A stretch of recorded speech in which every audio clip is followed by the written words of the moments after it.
just gotta get it right. I probably should have done this before starting, but I didn't think to. So we're doing it now. Kind of. You'd think that I would have the forethought to prepare a voice, but I didn't really think to. So we're gonna see how this works out. I think. I think it'll work out okay. Well, is it already that late? Oh no, I overslept. Sorry to keep you waiting. Welcome to the world of Pokemon. My name is Professor Oak, but everyone calls me the Pokemon Professor. Before we go any further, I'd like to tell you a few things that you should know about this world. This world is widely inhabited by creatures known as Pokemon.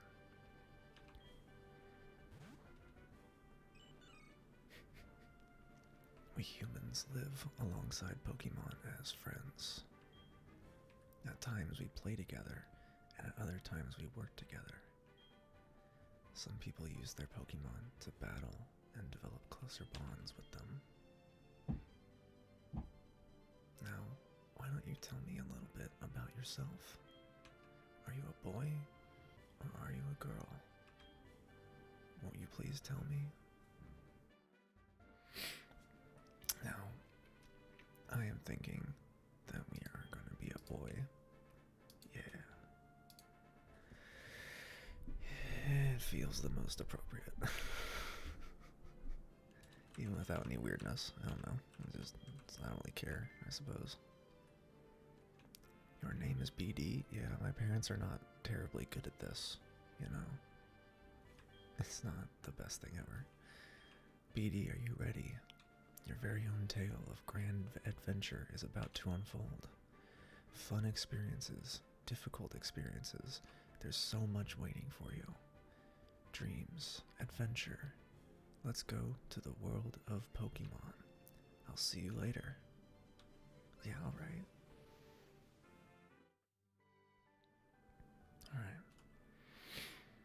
We are in.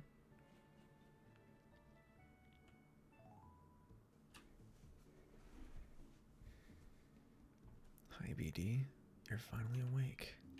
Your friend Lyra was just here. She was playing hide and seek with her Meryl. Oh, I almost forgot. Our acquaintance, Professor Elm, was looking for you. He said he had a favor to ask of you. You know where the lab is, right?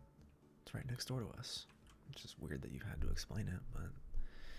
Alright, Mom. I know that you don't really think a whole lot of me. By the way, do you have everything you need to go out? Here, use this bag to carry things. I didn't have a bag before you gave me one. This is your trainer card. Here you can save a record of your progress. These are also rather helpful. Just try touching the buttons, and you'll know what to do in no time. Thanks, Mom. Strangely helpful. Now I do have, helpfully, a nice button for the warp ability. And what I mean by that is that I can hold tab and super speed the game. It helps a lot with grinding. A lot with grinding. Makes it so much less painful in a game that's all about grinding. Alright. Oh yeah, I think this game, and maybe one before it, was the first to allow your Pokemon to follow behind you. I forget if it was this one or not. That was the first. Obviously, Pokemon Yellow did it first with Pikachu, but this was the first one where you could just pick, I think it was whatever your first slot was, that became your Pokemon. Julia.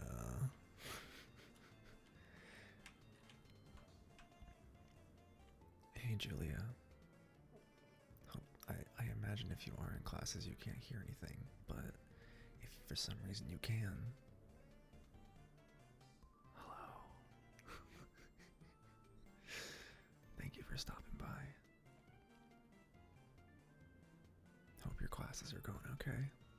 And I probably should have done some pre-work and listened to my voice in the Grim Dawn stuff to know kind of like what the norm was. But as usual, my forethought and planning skills are severely underdeveloped.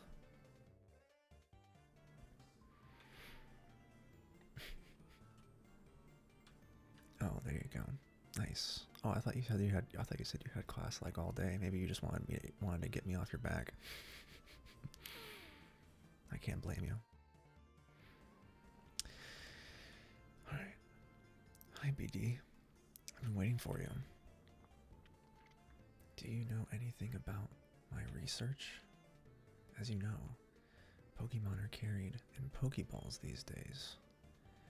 But before the Pokeball was invented, people used to walk with their Pokemon, just like your friend Lyra does. Pokeballs are great because you can carry many Pokemon, but walking with Pokemon must have some advantages. It could have something to do with how Pokemon grow or evolve. So I'm going to give you a Pokemon. Can you walk beside this Pokemon outside of its Pokeball to see if this brings any special feelings or bonds between Pokemon and people?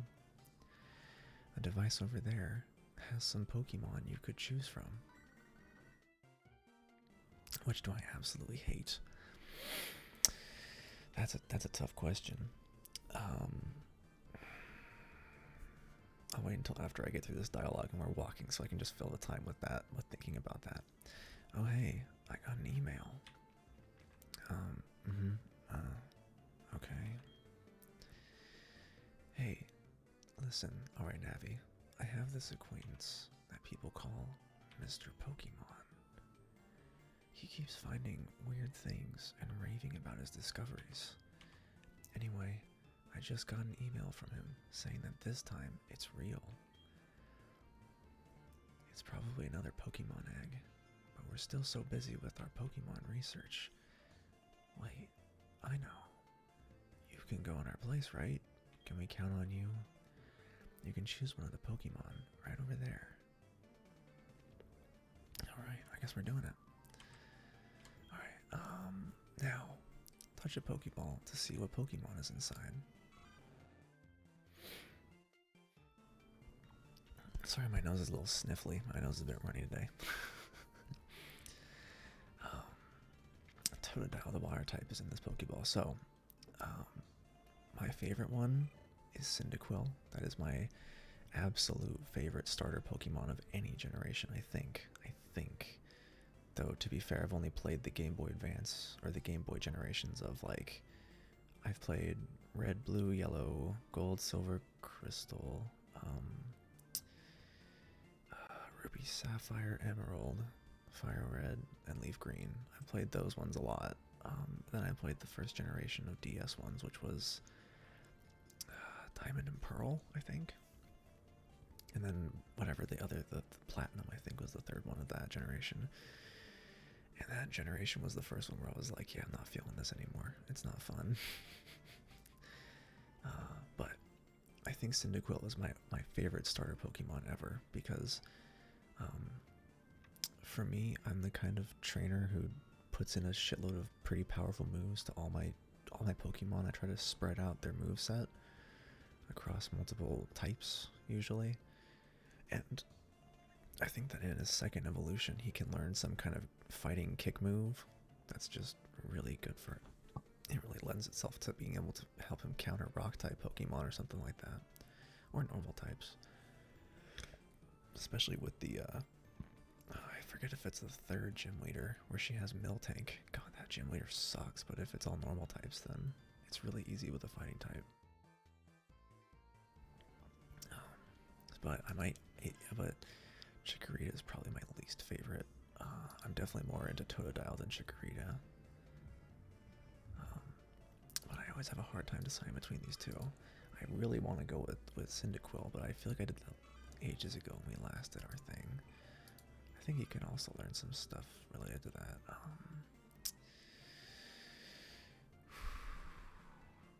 Well,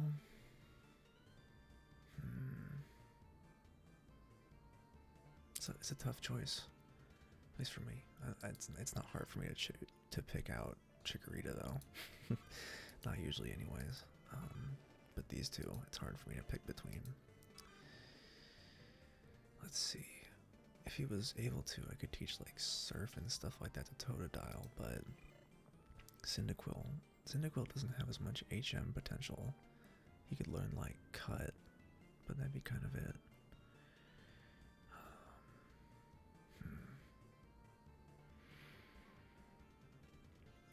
I think I'm gonna go with. I think I'm gonna go with Cyndaquil. Yeah. Yeah. Also, please let me know if you're listening. I'm gonna call him. We're gonna be kind of bland about this. I'm sure someone's gonna roll their eyes at it, but I'm gonna do this anyways because I almost never name my Pokemon.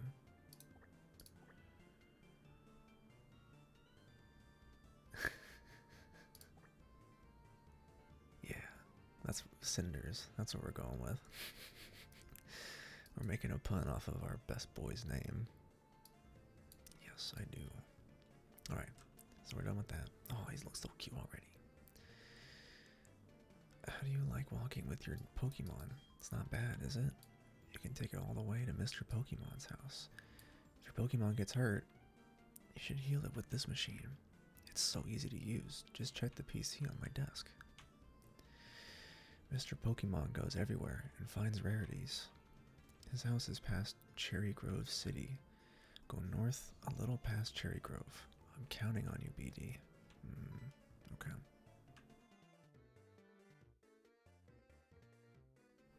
BD, I want you to have these to help you with your task. Potions.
Oh, damn, you're right. Thank you very much. I accidentally fat fingered my toggle button. I have a toggle mute button on my numpad delete button, and I thought I hadn't hit it, but I'm also too stupid to just check it. So, thank you for that. Damn. Thank you for noticing. I feel like maybe I was even muted when I was asking before, but I was asking if the game audio was like a nice bare minimum, because what I'm aiming for is to have just a slight little bit of the game sounds, but it's mostly my voice. Damn though. Sorry about that. It's almost I'm such a good streamer, of course. Oh, okay. I guess we're going out here then. Oh god damn it. Wait 1 second. That's me. I'm a professional as fuck. I almost completely forgot about this. Here, I'll give you my number. Yo, Elm. I mean, I get that you're interested in keeping tabs on me, but I don't think an old man like you should be giving your number to a kid like me. I'll call you if anything comes up. Okay. So my Cyndaquil's so cute though. Oh my god.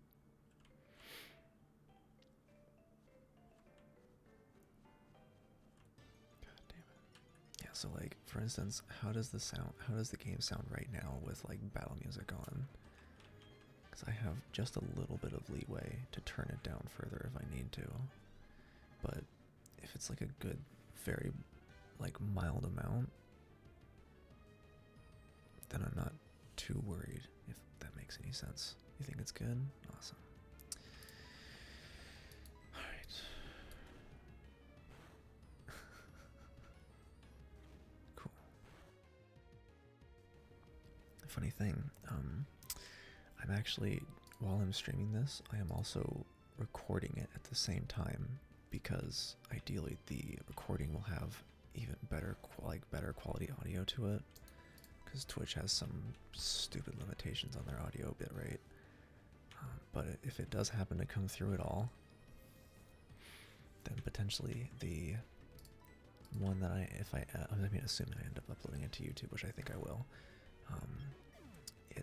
it would have at least a touch better audio, which would be nice. Either it's the same or better, can't really hurt. And I already need to go back. This is my turbo boost button. I feel like the last time I streamed an ASMR game like this, I still had my older keyboard that was like stupid clacky. And just really awful. It was very distracting.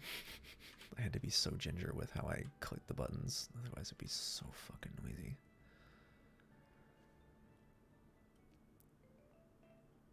Oh man, that reminds me. I finally, 2 months later, got an RMA shipping label from Mountain for my keyboard that I need to turn back in.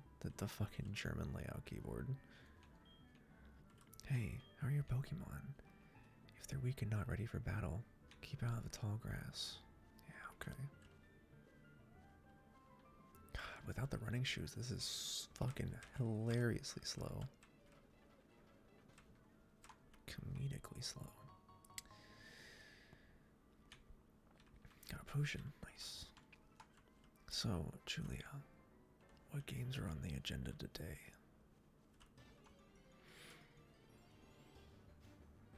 Also, I realized after I sent you the screenshot of what the whole thing would look like, I added in the Sleepy Pikachu in the bottom left corner because I remembered at the last second that I had that on the last time we did this, and I think it's adorable. It's hard to get the chroma key right, but I think it worked out nicely enough. It doesn't have to be fucking perfect. You know, later after I'm done with stuff, I wouldn't mind playing some DVD with you if you're up for it. That is, if you're not asleep.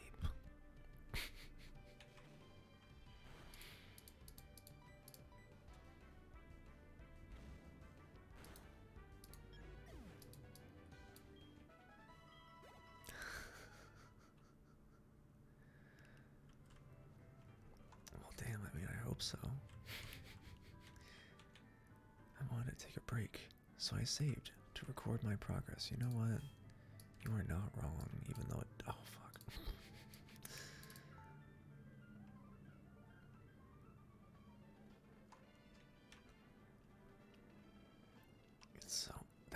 That is very interesting. Even if I turbo boost the timing, it does not save any faster. That's really interesting. My favorite ASMR triggers. I always tell people that my absolute favorite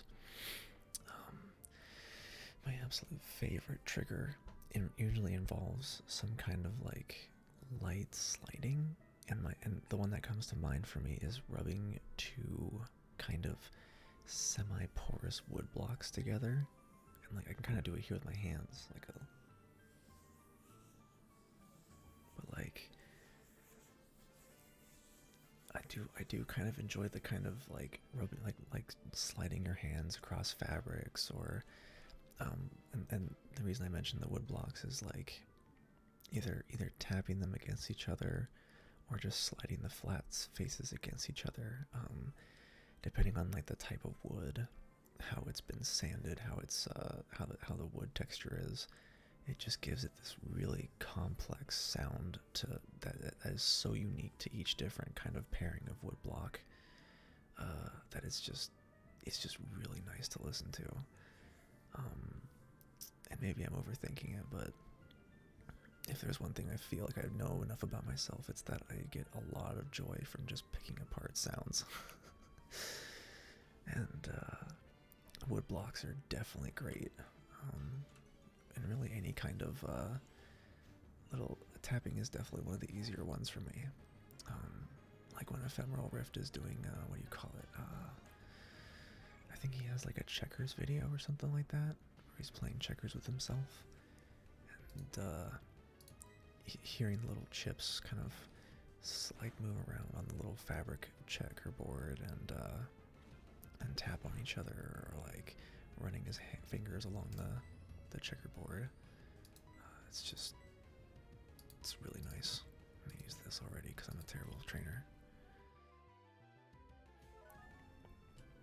Yeah.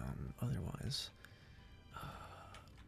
I think another one of my favorite triggers would probably be like a personal attention, words of affirmation kind of thing. But I used to be really into those, what do you call them? Those like ASMR ASMR shopping hauls, I think is what you call that. Where they just have like a mixed bag of various different types of sounds, like that Venny video I sent you ages ago. That's like one of my favorite videos of hers, because it's got all these really cool sounds, and like she's got a purse with like pearlescent, I don't know what the fuck you call those, just these like pearlescent scales on them almost, that she runs her fingernails along, and it just sounds so good. Are you trying to woo me with some wood blocks right now, Julia? Because I gotta say, it might just work. Ooh, it's a Sentret. I like these Pokemon. They're really cute.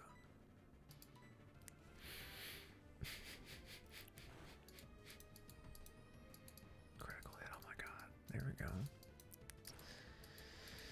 So, one other thing while I'm thinking about it, I was thinking about it before the cast started, is like, how do I want to do this? Do I want to do like a full whisper? Do I want to do something more like a, I don't know what you call this, like a mumble? Is that what this kind of voice I have would be called? I don't even know.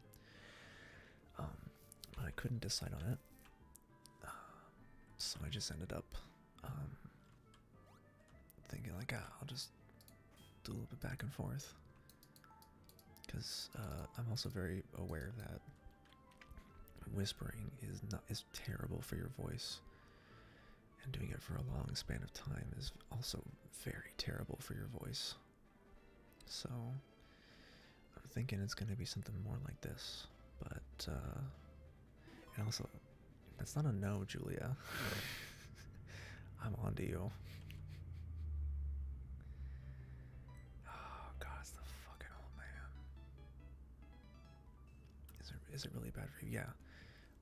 Whispering can be very damaging to your vocal cords, because you're basically just clamping your throat together and holding your vocal cords in place while you're trying to pass air over them.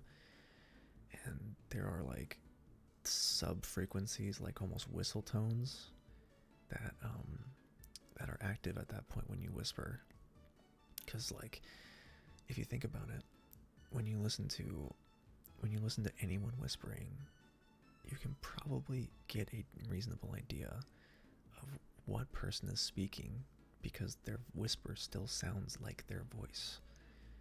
And that comes entirely from the dynamic of their vocal cords and their throat, and whispering is not good for that. It's very much not good for that. At least not without, like, I don't know, probably some vocal exercises can help, but I don't think whispering in general is really all that great in the first place. I think it's just generally a net harm if you're doing it a ton. I don't know for sure, but that's my understanding. This is a Pokemon Center. They heal your Pokemon in no time at all. This is the whole thing. You'll be relying on them a lot, so you better learn about them. This is a Pokemon Mart. You could have just called it a Pokemart, but okay. They sell Pokeballs for catching wild Pokemon and other useful items. Route 30 is out this way. Trainers will be battling their Pokemon there. If you go a little further, you'll see Mr. Pokemon's house. I need to take a second to adjust my mic because I'm kind of hunched over a little bit. To get my head closer to my usual mic distance, I need to just raise it. I'm being stupid. Hold on.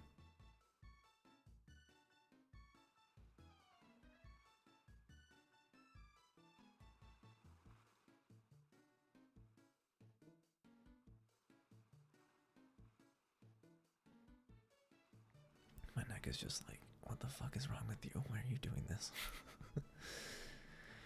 Okay. This is the sea. As you can see, some Pokemon are found only in water.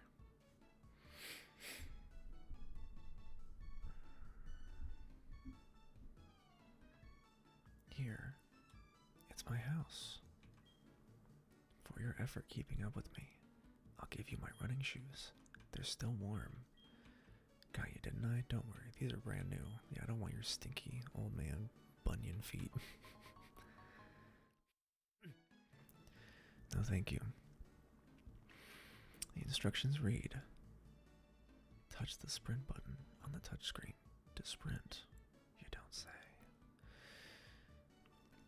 It also says, hold the B button down to sprint. You know, I never would have guessed that holding the sprint button would let me sprint. And I want to know what psychopathic child was holding the sprint button on the touch bar. Oh, it's toggle. Oh, that changes things. Holy shit. Okay, that makes a difference. I thought you had to hold it like a dumbass. And that would have been extraordinarily silly. But I can just fucking hold it? Yes. That's awesome.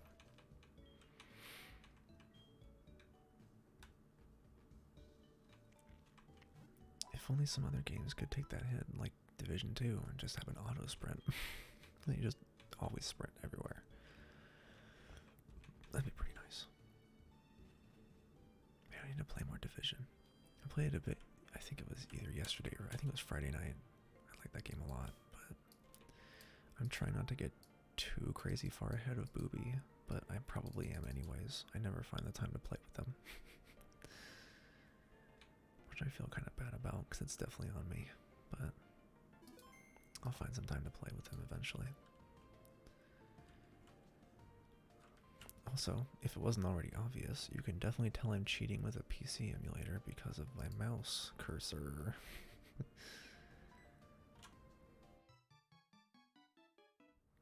Oh, God, you again. I made it. I forgot about one thing. This is another token from me. Take it. The guide gent downloaded the map card on BD's Pokegear.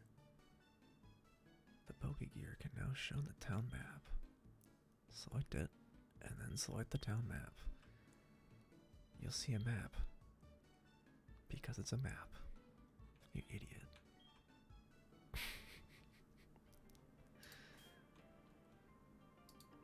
This game has like Legend of Zelda levels of dumb explaining bullshit.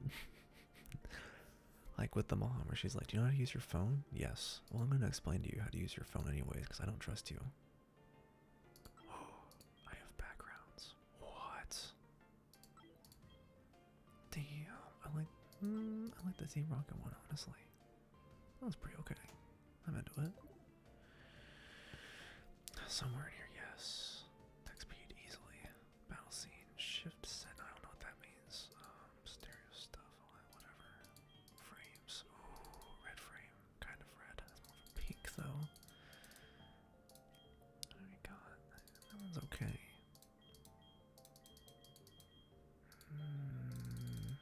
Do I go with? I'll go with that one. I like that. Alright. Here we go. I feel like if you're running, you run into more Pokemon, but I don't remember if that's actually a thing or not. I feel like it is. It has to be a thing, right?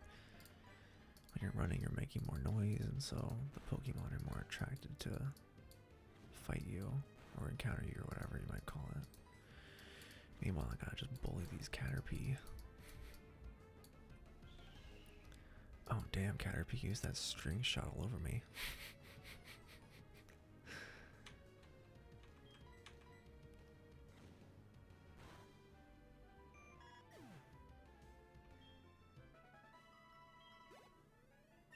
Also,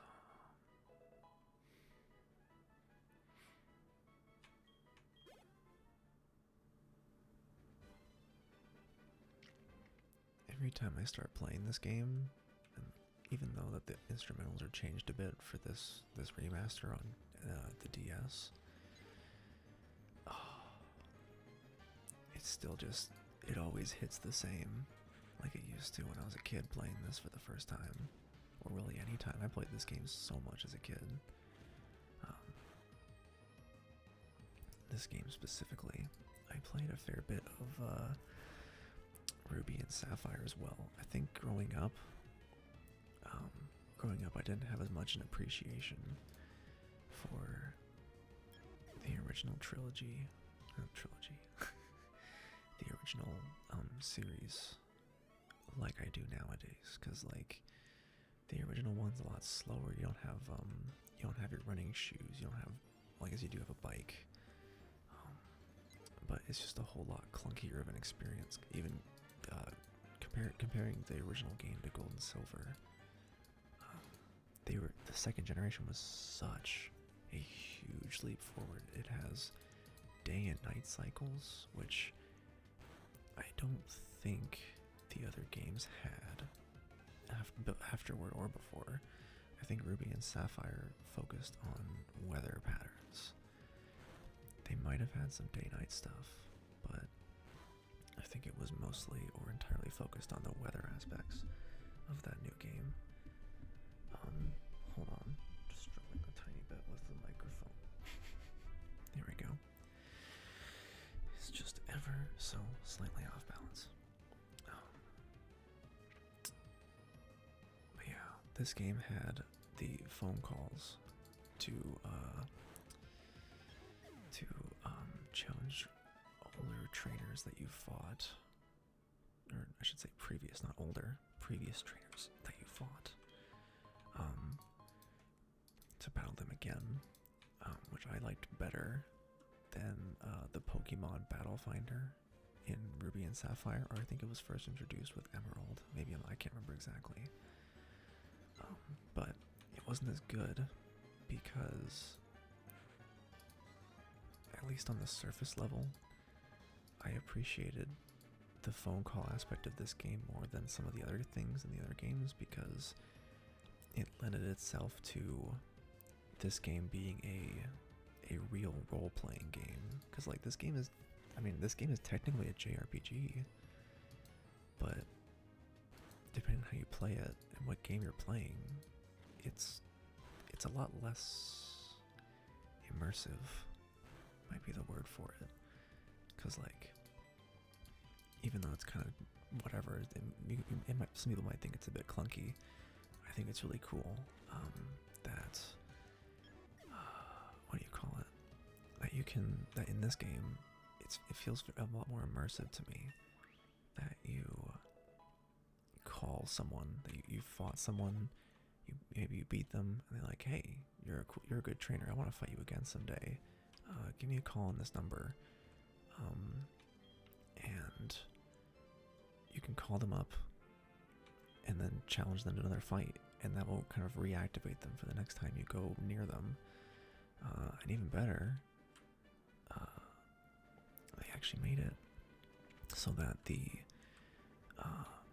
trainers will call you more often than not on their own, and also challenge you. I think either they'll challenge you to a fight, I think, or at the very least they just call you up and tell you about like their day and like what they're doing. Like, oh, I just caught a new Pokemon, or oh, I went rock climbing in this fucking region. Like, I don't know. It's pretty cool. I think it makes it lends itself more to a living world of Pokemon where you're actually in it and your character is not just hitting a button on a phone or on a little touchpad, and then everyone around him lights up with the ability to challenge them to a fight again. Like, no, you gotta call someone up and be like, hey, you want to fight? Fuck yeah, let's do it. Also, I once again got in the habit of skipping past this dialogue. Something about being oblivious to his eye-catching house. Hold it right there. I think this is the guy who gives us a berry bag.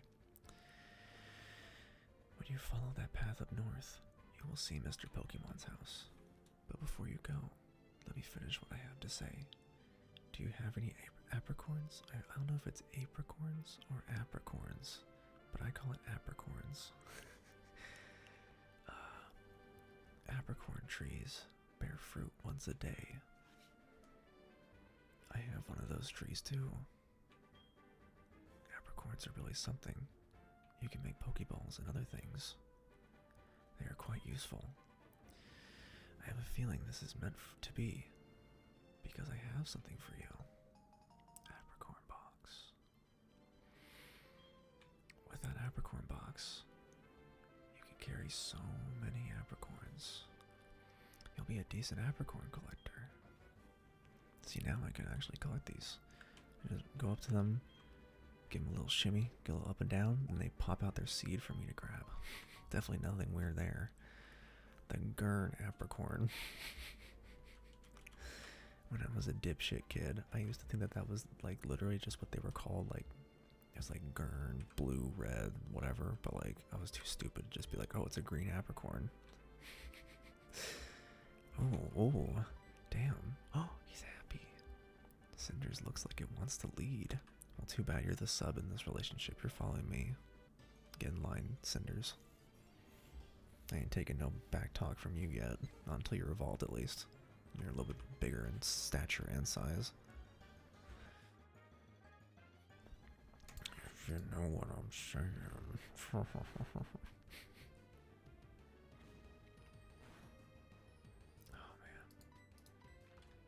For anyone who might be listening along, tell me in the chat what your favorite Pokemon generation is. If you happen to have one. Maybe you do, maybe you don't. I'd definitely say that. I mean, I can easily say Gold and Silver is my favorite generation.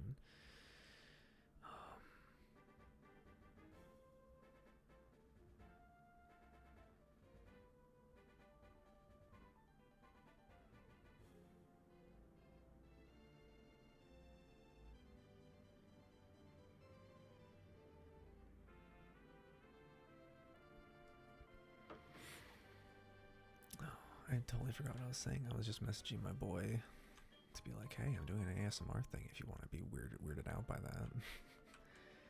Maybe they'll come by. Maybe not. I don't know. I feel like he's definitely listened to my ASMR stuff before.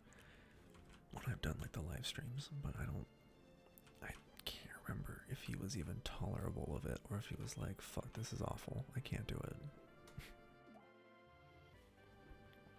It's a punk apricorn. See, like that. Like when I was a kid, I was like, punk? What that? Also, in the original game, they didn't even have the colors associated with the apricorns. It was just, here's a tree, touch it, oh, it gave you a thing. Yeah, it's all in text. You don't get to see what it looks like. Alright. You must be BD. It was I who sent an email to Professor Elm earlier. Oh, okay. Getting back to it. This is what I want Professor Elm to examine. Mystery egg.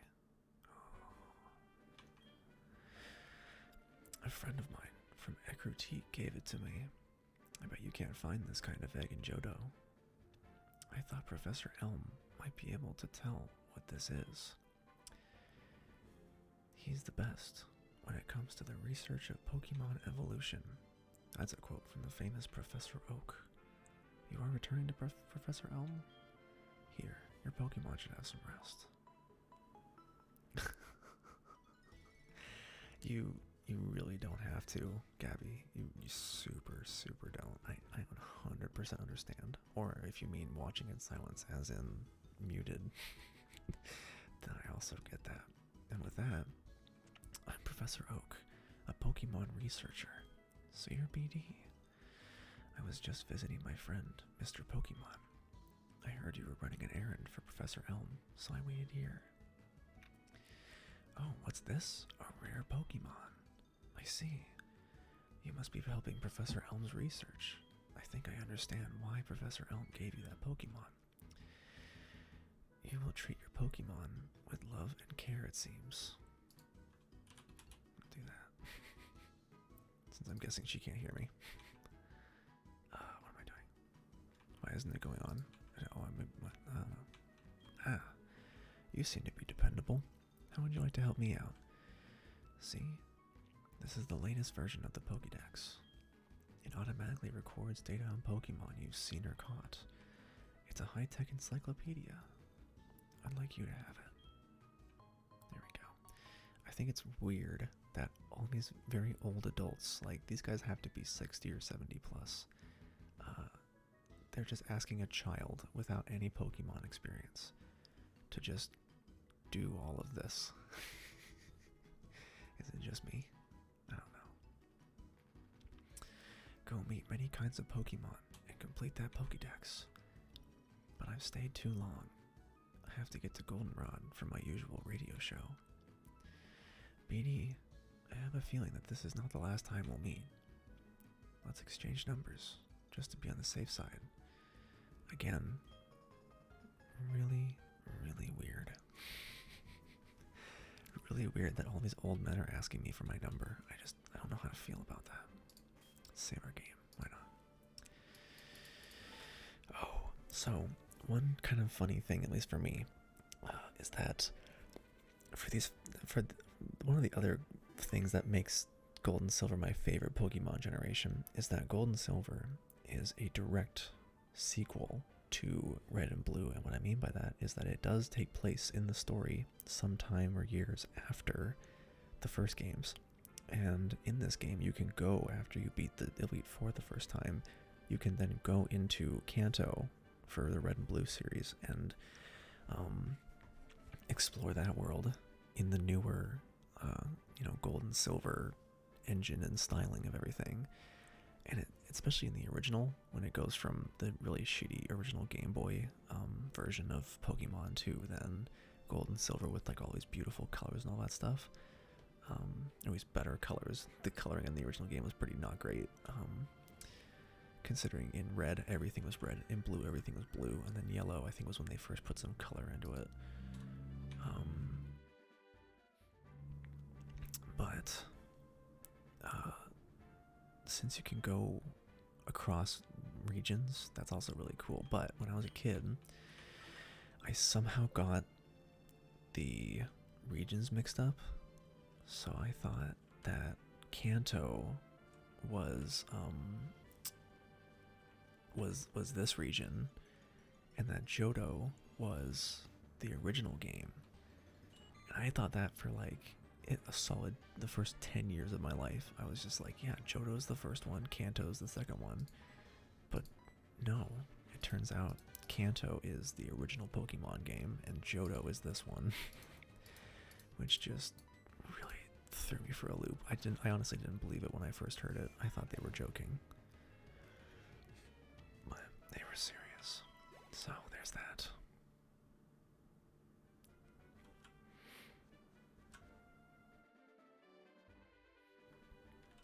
Oh man. Okay. God damn it. At least he's getting powerful enough that they don't really bother me when I have to fight them. I can just kick them off and move on with my life.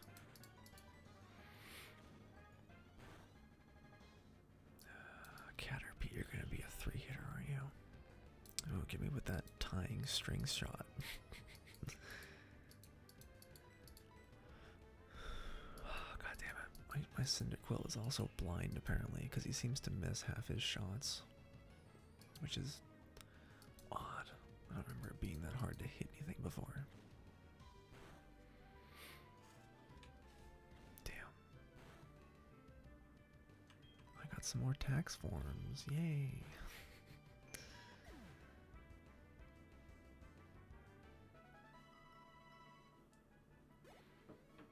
Okay.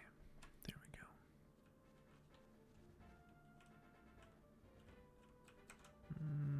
I'll go this way. Yeah. We'll go this way. If I go to talk to him, does he give me berries? I feel like he gives me some berries, but I can't remember. You notice that apricorn colors are different from tree to tree? Try to remember what color apricorn you get from each tree. Apricorn. I can never make up my mind on that. One way or the other. Whoop. Alright, here we go. Oh yeah, and I didn't read it because again, my habits for Pokemon are just skip all the dialogue. I don't care. But for this, I need to slow down and actually read the dialogue. Professor Elm called us and told us that someone broke into the lab and stole the Pokemon. So that's a thing that happened. And we're about, as soon as I cross into the pathway to the next area there on the right, we're going to be attacked by I call him my evil twin because he is also ginger. And yet, not only is he evil, he's also far more attractive than I am. So, what's the word? It's like, there are twins that look different, I feel like. Isn't that a thing? Or is it just that there are twins? I mean, I think that's a thing. I think it's a thing where twins cannot look alike, but they are still twins. That'd be us. Oh, fuck, I'm doing it again. Well, I too have a good Pokemon. I'll show you what I mean. Okay, here we go. I didn't read that all aloud because I'm an idiot, but we'll get there. We'll practice. Oh man, in the original game, this fucking rival soundtrack was so fucking bumping. A lot of the music in Gold and Silver was fucking bumping, but damn, especially the boss fights are so good.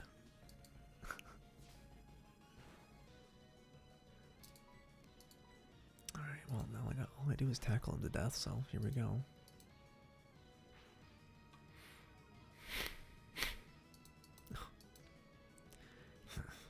You're doing okay for someone weak.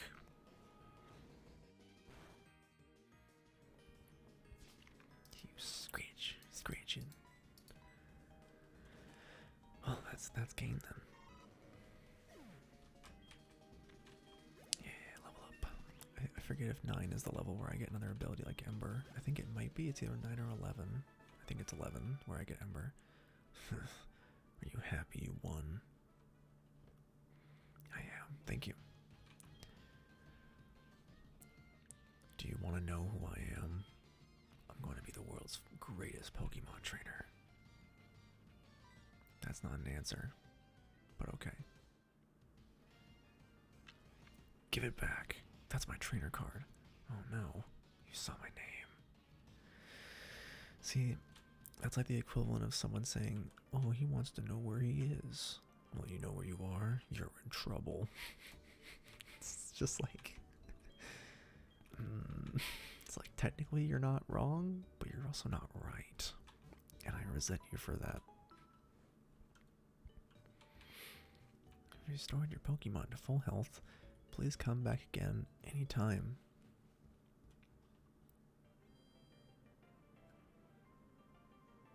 Oh, I should say that I've beaten him.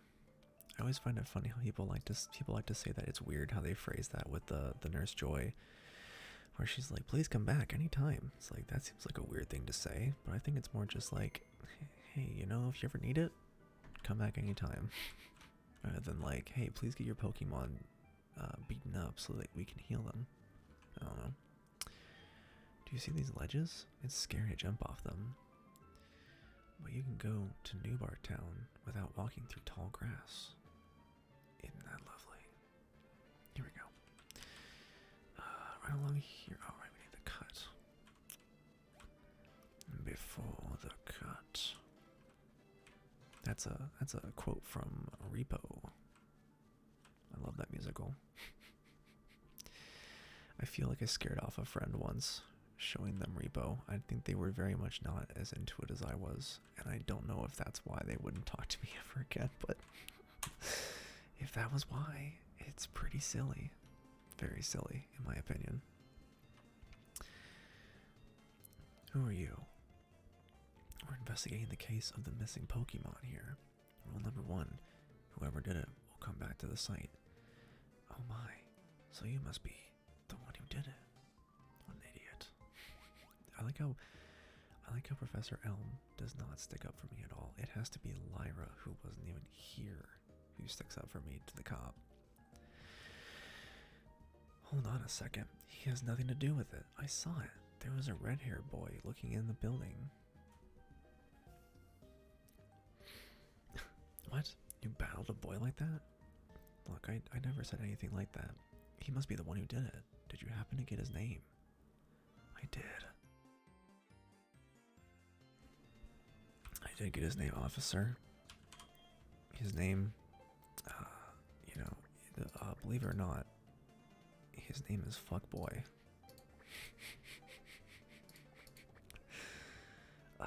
2 words mixed into one, camel cased. Cause, that's just the kind of guy, the kind of fuckboy he is. I see. So Fuckboy, what's his name? Yes, officer.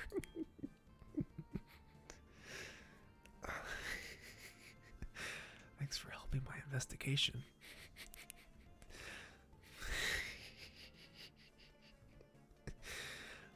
My next assignment is to search for this red-haired individual. See, you can tell that I'm a total idiot because I find the name Fuckboy for my rival just that hilarious. I'm glad they understand you're innocent. See you later. Oh, that's it? She was just there to clear my name and jet? Okay. BD, this is terrible. Oh, yes, what was Mr. Pokemon's big discovery? Here's your egg, Mr. Elm. Thanks for backing me up with the cop back there. Huh? This is an egg, isn't it? This egg may be something I've never seen. Still, it is just an egg. Mr. Pokemon is always fascinated by eggs. Well, since he gave it to us, we might as well find out what secrets it holds. I'll keep it for a while to find out about the egg. What? Oh, gave you a Pokédex. Beanie, is that true? That's incredible. He is superb at seeing the potential of people as trainers. Wow, BD, I knew you were a little different. Things are going to be fun. That sounds suspicious of you, old man. Your Pokemon seem to really like you. So why don't you take the Pokemon Gym Challenge? Is that like the Cinnamon Challenge? Because if so, I'm not into that either. If you manage to defeat all the gym leaders, you'll eventually challenge the Pokemon League champion. Or not. Becoming the champion is not at all easy. But you can certainly challenge Violet City's gym. Yeah, he's a pussy. BD, challenging the gyms scattered around will be a long journey. before you leave, make sure that you talk to your mom. Ah, yes. Old mother. Let's go talk to mom. I think she's gonna ask to be our bank vault for the rest of the game, which I always do. So you're leaving on an adventure. Okay, I'll help too. What can I do for you? I know. Every time you receive prize money, I'll steal some of it from you. On a long journey, money's important. Do you want me to save your money for you? Yes. Okay, I'll take care of your money. Be careful. Pokemon are your friends. When you work as a team, you can accomplish anything. Now go on. Yes, go on.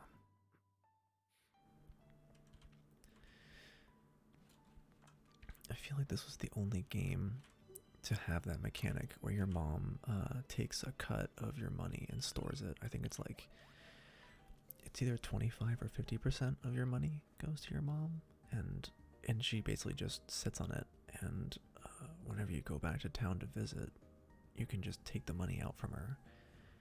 And part of the reason I like to do it is because it's kind of an extra reward, like a bonus, when I get the fly move. Because once I get fly and I teach a Pokemon how to fly and I can go wherever I want, I like to fly back here to the hometown and talk to my mom, and by that point in the game when I get fly, I've made so much money and so much of it has gone to her that it's just like this fucking humongous amount of money that you get, and it's just a weirdly nice little reward to get. For also, it's another step on the milestone of getting fly. I don't know, maybe I'm weird, but I just find it incredibly satisfying to do. There you are. PD, you can capture or you can catch wild Pokemon with Pokeballs. Follow me. Do I really have to?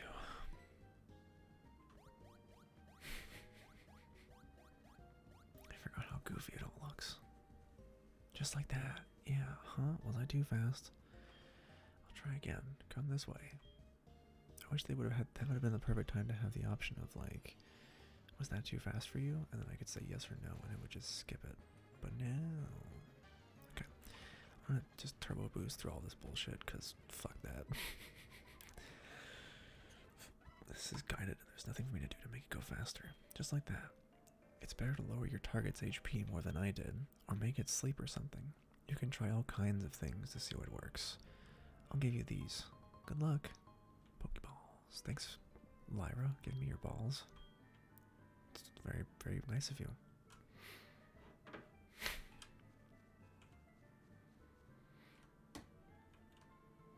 Alright, yes. Right.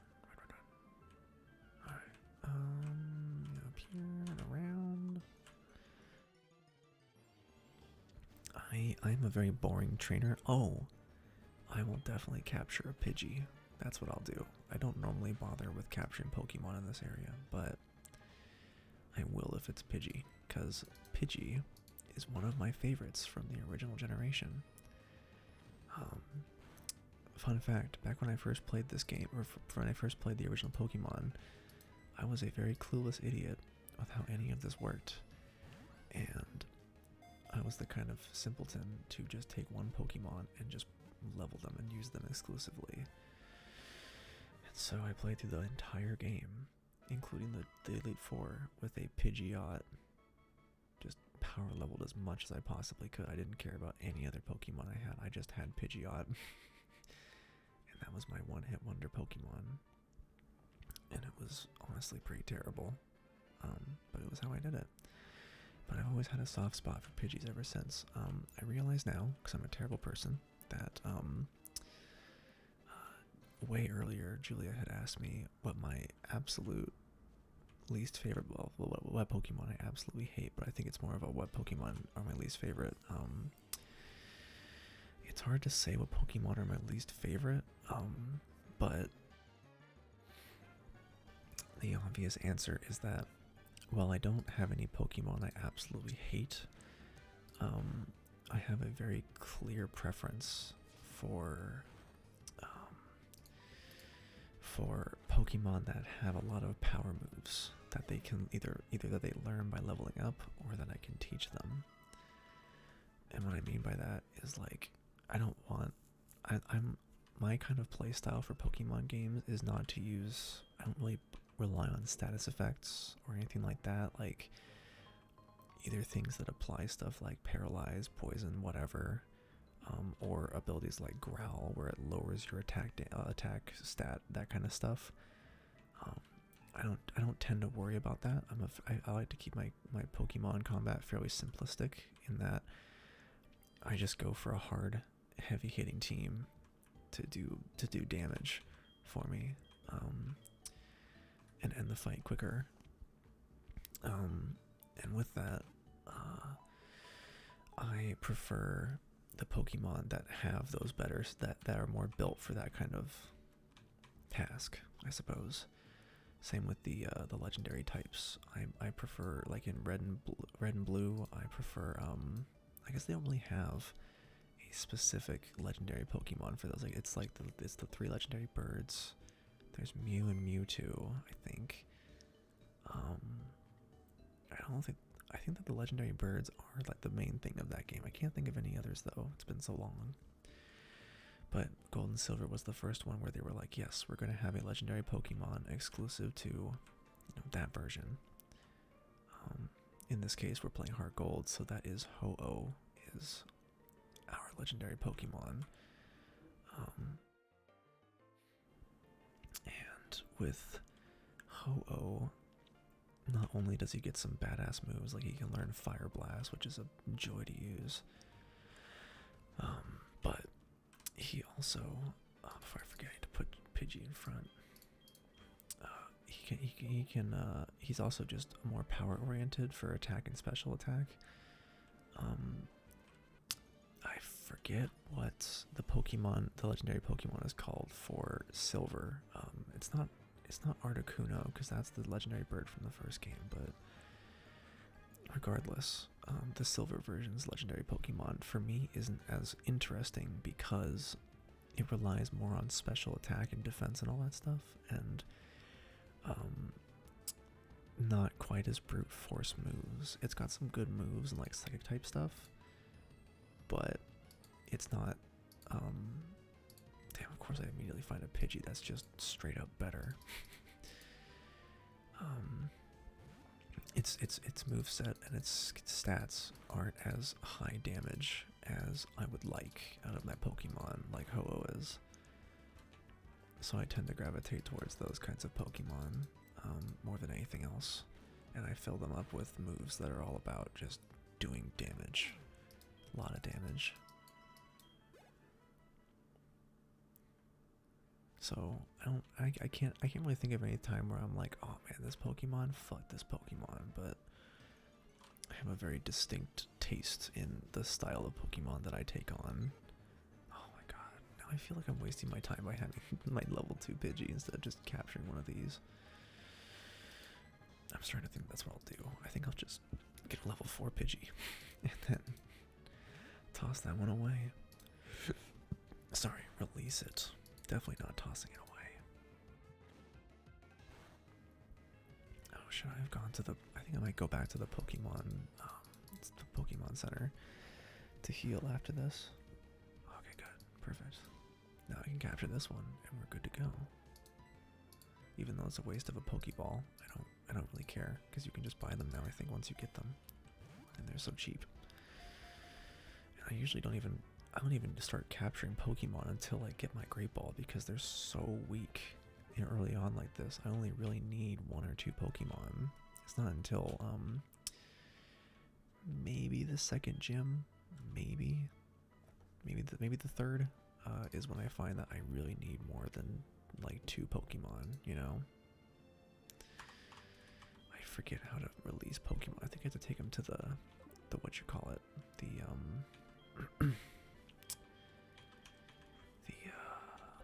the PC box thingy-majig, and like deposit them and then release them from there. I don't know why you can't just let them go out here, but whatever.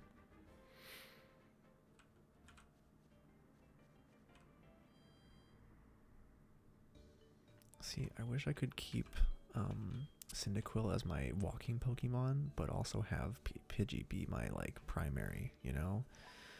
because obviously I want to keep improving my relationship with Cyndaquil. But I need to level up Pidgey a fair bit overall, anyways. Someone's PC. I like how it's just called someone's PC. It's so weird. I've never understood that when I was a kid. Oh, at least there it is. Yep. Yes. Bye bye. Okay. Bye bye, Pidgey. I'd like to think I missed you, but I hardly even knew you.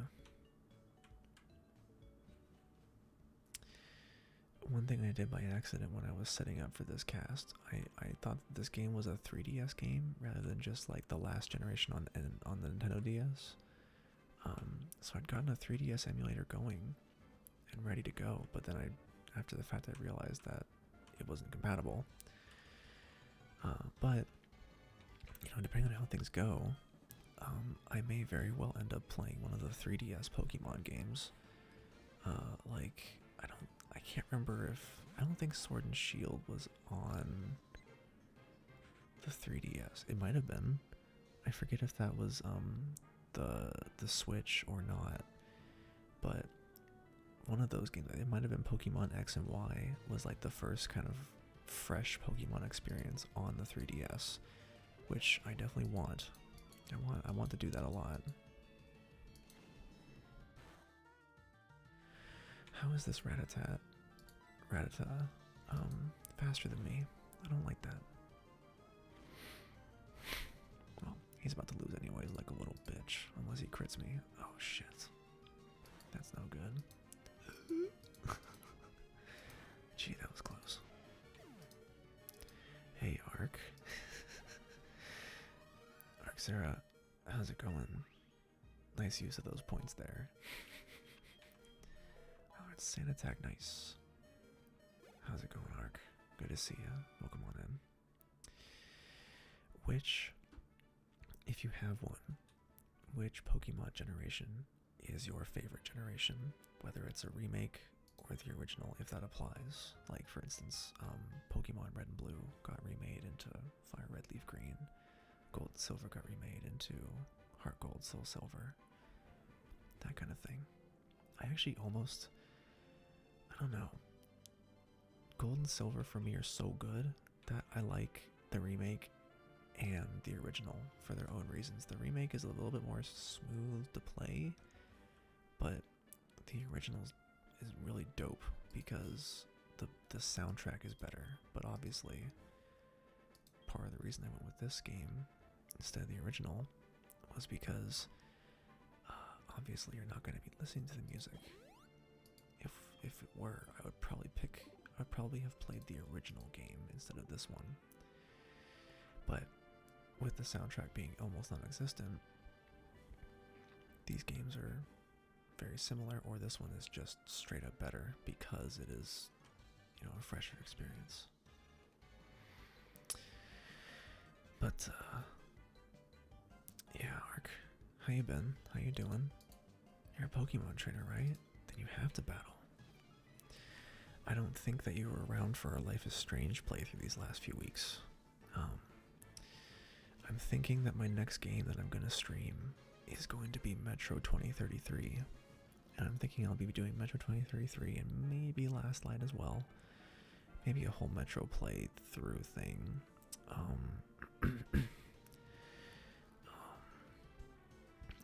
I don't know about Metro Exodus. I did not like my time in Exodus at all. I found it just incredibly boring. But Metro 2033 is a really solid game, and then Last Light is just like a beautifully paced FPS. Like, from start to finish, it is just a fucking roller coaster of a ride that is just so well done. So much about that game is just really well done, in my opinion. But yeah, so that's the kind of thing. I didn't do anything yesterday because I was not up for a cast yesterday, unfortunately. Otherwise, I would have started something like Metro. I was also torn between Metro and Watch Dogs 2, because I do like Watch Dogs 2 a lot, and I've been meaning to replay it, and I was like, oh, why not stream it? Oh, it's been a while. Yeah. Oh yeah, dude. I've been off the grid for a while. I've been kind of up and down, I suppose. Just trying to take care of myself with all this craziness going on. Try not to go insane, and also not just smoke myself into oblivion with my weed, you know. I find it kind of funny that I realized it the other night that, like, of all the things that really teach me moderation, I never would have thought that it would be weed. Because, like, I could very easily, especially with COVID times, I could very easily just get blasted all day every day and just not fucking worry about it. But it's been nice to limit myself on it and not just smoke myself out to death every fucking night like I used to.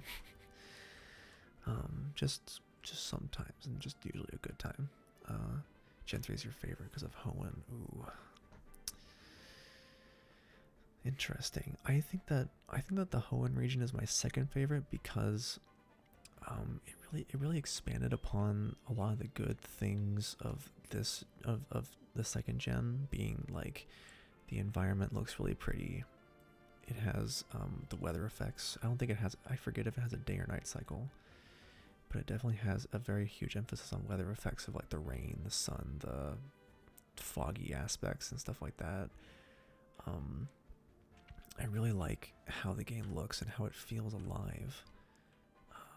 Even more so than this game. This game for me I like so much because with the Pokegear where you call up people to challenge them to battles, or the day-night cycle where you have different Pokemon showing up at certain points.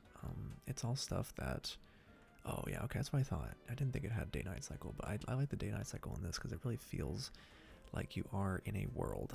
You are, even if it's like a handheld game, like it still could be fairly immersive of like, hey, I'm gonna call up this person, challenge them to a battle, and go fight them. And then it has the day-night cycle as you go through stuff. It has the radio that you can also tune into all the time to get news on the game. It's so interesting of a game that, like, I wish they kept it going for more of the games after. It's really disappointing to me that they dropped a lot of the stuff from this game that made it so interesting. On the other hand, though, the silver lining to that is that because they dropped a lot of the stuff from the later games, especially after the third gen, in my opinion, to their detriment, because this game is so much more interesting than the DS games. They're just so fucking boring to me. But because they did that, it makes this game all the more unique, because you can't necessarily find this kind of thing in 12 other games, right? So it's a silver lining, I suppose, although I wish they would keep trying more stuff like this in the other games. I think they eventually woke up to how fucking stale and boring Pokemon was with Pokemon X and Y. That was where they had the new 3D camera angles and fancier Pokemon stuff, I think. The only thing they have left to improve on that I think is hilariously laughable for a game this fucking popular is that they still use the same bit crunched Pokemon screams that they use in these games. Which is just ridiculous. I've never heard of a game using all the same terrible, 2-bit sound effects from the 90s. It's very weird to me. But hey, it's Pokemon. They don't have to care. All their customers are children. I mean, yeah, but like the whole point of Pokemon is that it transcends generations. And no matter how many games they put in, no matter how many games they make, they will never run out of new children to sell the game to, haven't experienced it, or even just the same kids slightly older that are buying the next generation. Like there's no shortage of that. I wouldn't think that they're really gearing this game at all towards the fans, right? I mean, I guess they kind of are, but I've never really seen any kind of like overt fan service in Pokemon like I have with the other games. Although I suppose, now that I think of it, this game does have Pokemon Oak make an appearance and that kind of shit, but I don't know. Maybe. You might be right about the nostalgia, but I really do think it's just that they're way too lazy and unmotivated. I forget what the game's called, but there's some game on PC and it's on Steam. It's early access right now, and it's some, I can't think of what the game's called, but I think I have it on my wish list. Temtem, I think it's called, and it's basically just a straight up Pokemon clone. Yeah, it's a Pokemon clone. That is what do you call it? That's all. It's obviously on PC, and it doesn't seem like it's getting any kind of weird pushback from Nintendo, to my knowledge. Even though it is, like, if you look at the gameplay, it looks exactly the same, but with the difference being that it looks, the graphics are way nicer. And I'm thinking at some point I'm gonna end up buying it because it looks really good, just from what I've seen peeks of it.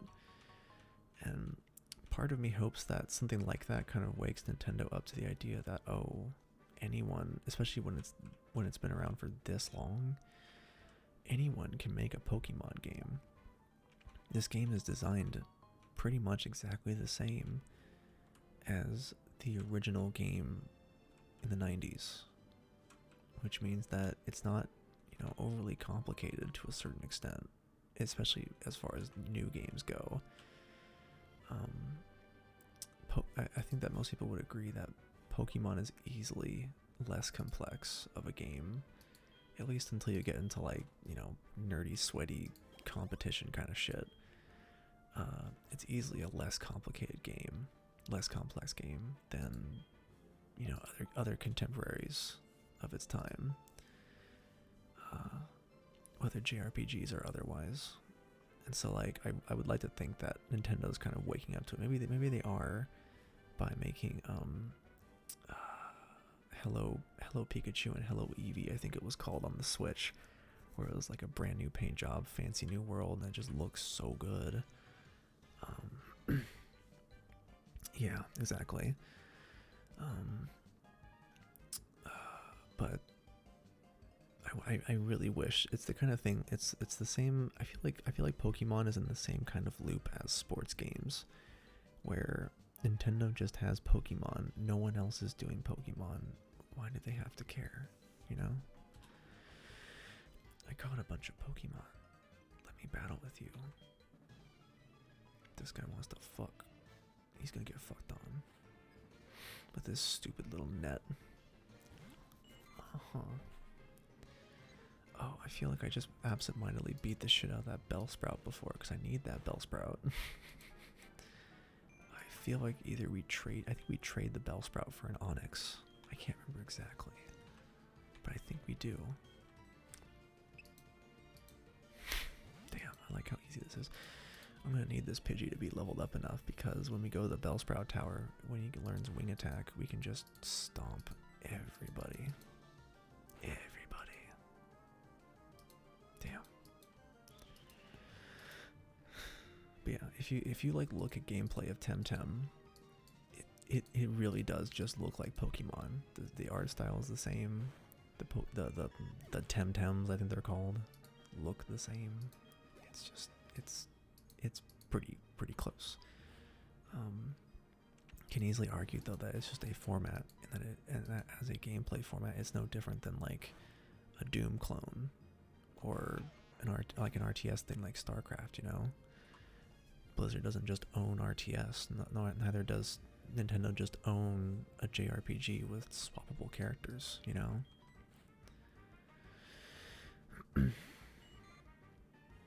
Yeah, absolutely, Ark. I feel like Gold and Silver, and very possibly also Gen 3, Ruby and Sapphire, I feel like personally those might have been the most potentially different in their mechanics from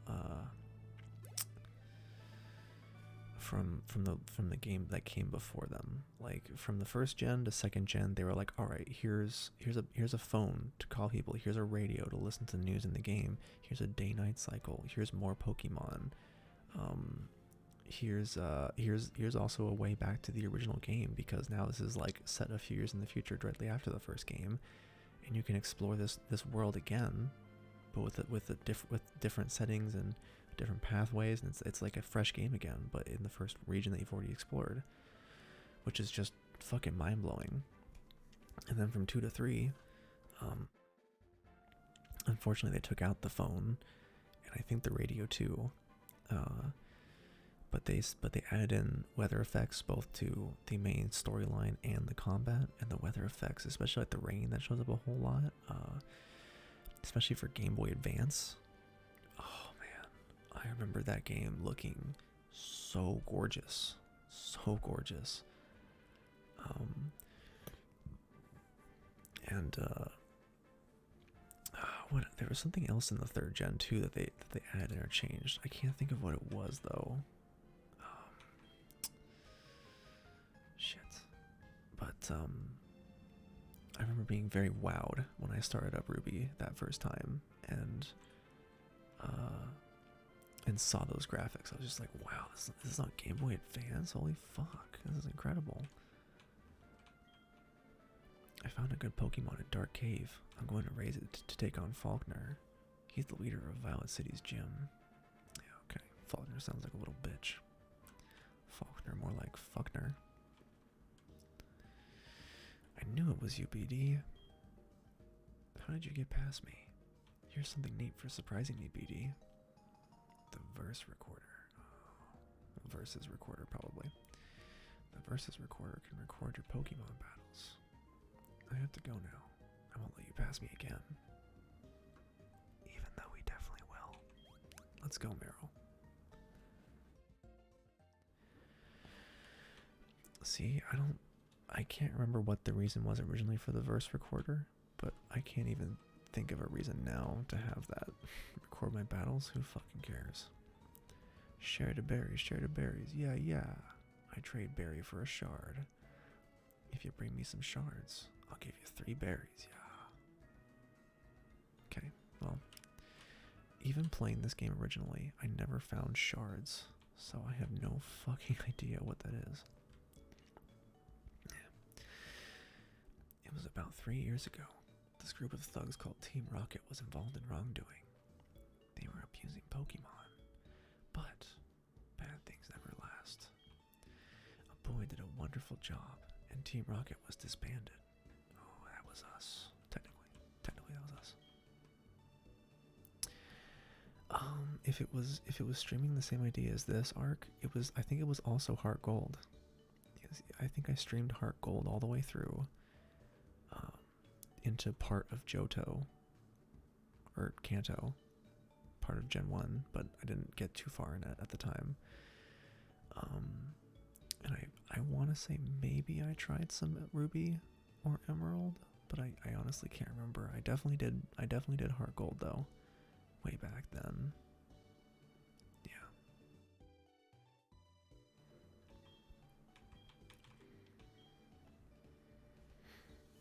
Yeah, I think it was Heart Gold. Heart Gold was at least the first one.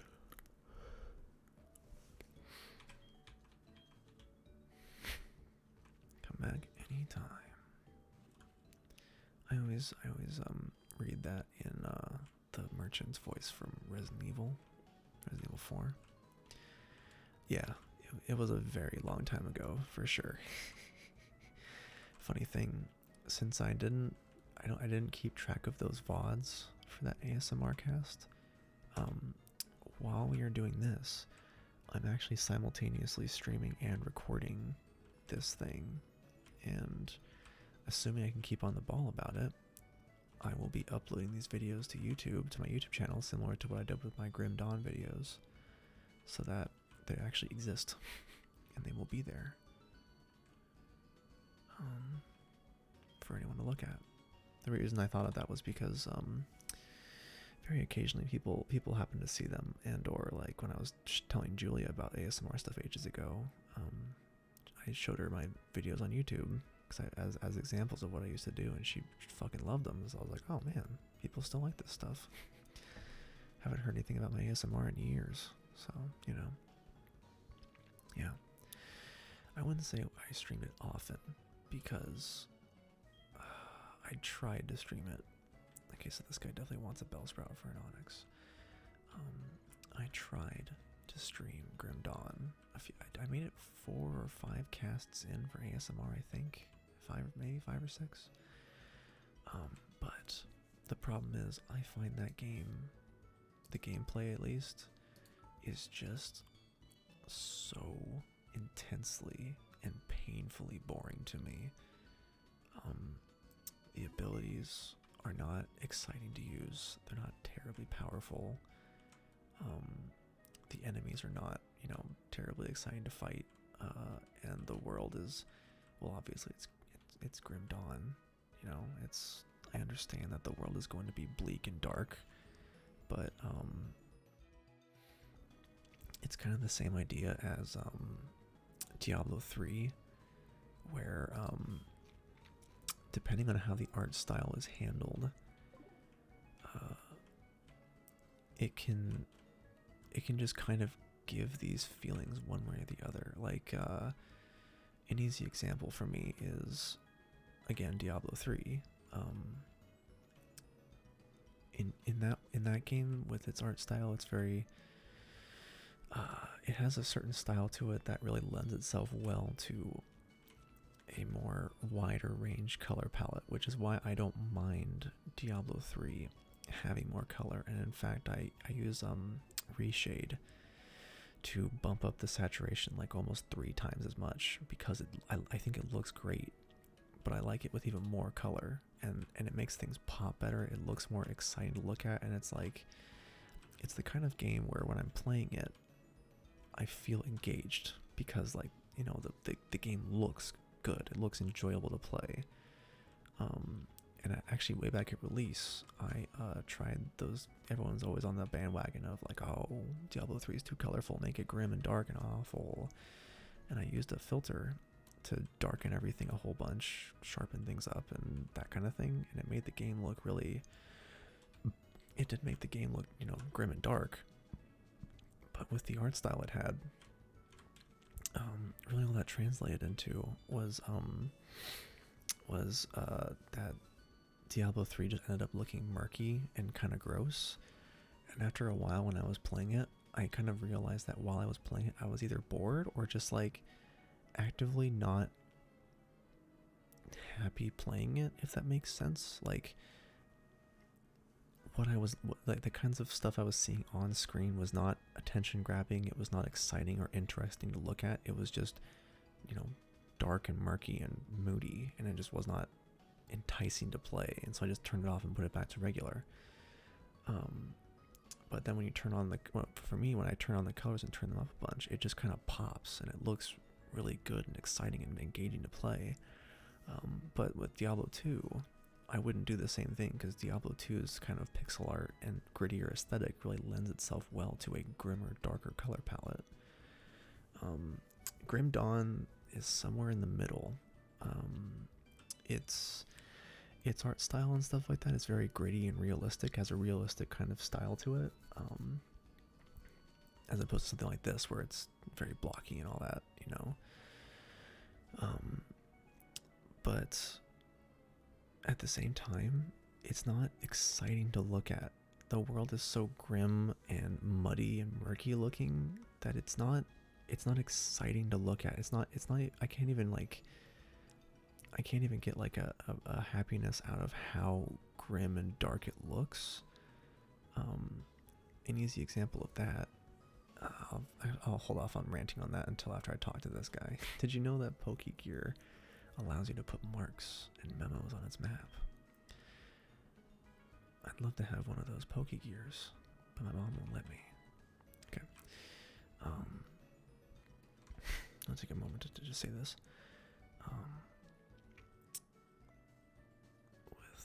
With an easy example for me is that I just last night was watching the Justice League Snyder Cut, and something that stuck out to me about it was that while it is very grim and oppressive, and it's a very dark and moody story and all that,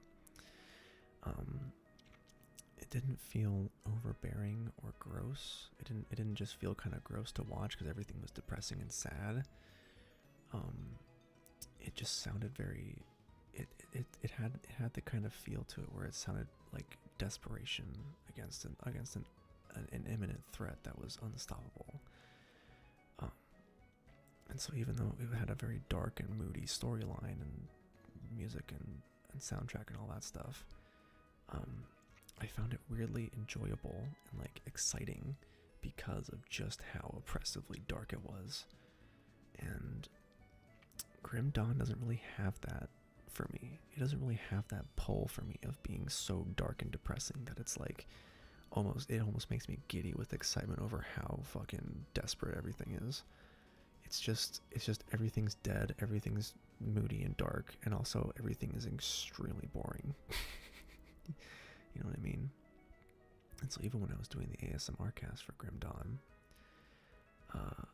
it's good to read because the lore and like the reading bits are really well written and engaging for that aspect. The abilities your class unlocks and the way you fight combat and all that stuff is just so boring that I had a really hard time staying engaged enough to even play it, and I just found it a totally forgettable experience. Now, it's probably a lot more enjoyable in co-op, not just because of the fact that everything's more fun in co-op, because that's generally true, but that with co-op, it would give the chance to have more classes with more varied abilities that could help spice up what you see on screen and maybe possibly help keep things more exciting. But playing it single player especially, it just doesn't have a whole lot going on, and playing it solo, it's pretty stale, pretty static. It's not very energetic in the kind of things you do in the game, if that makes sense. But I don't know, maybe I just need to try it again one of these days and like give it another shake now that I'm not just quite so massively depressed like I was back in 2016. But yeah, and that's the end of that little rant. I need to train up my Pidgey a little bit more, because I want to get his wing attack going. I think it's wing attack or gust, one of those two that we get.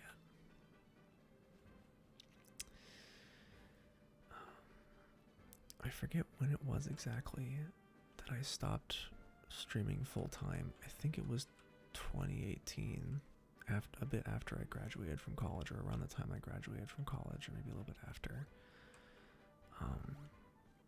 I stopped streaming full time, and a year or two before that was when I was doing the ASMR stuff, a little bit, off and on.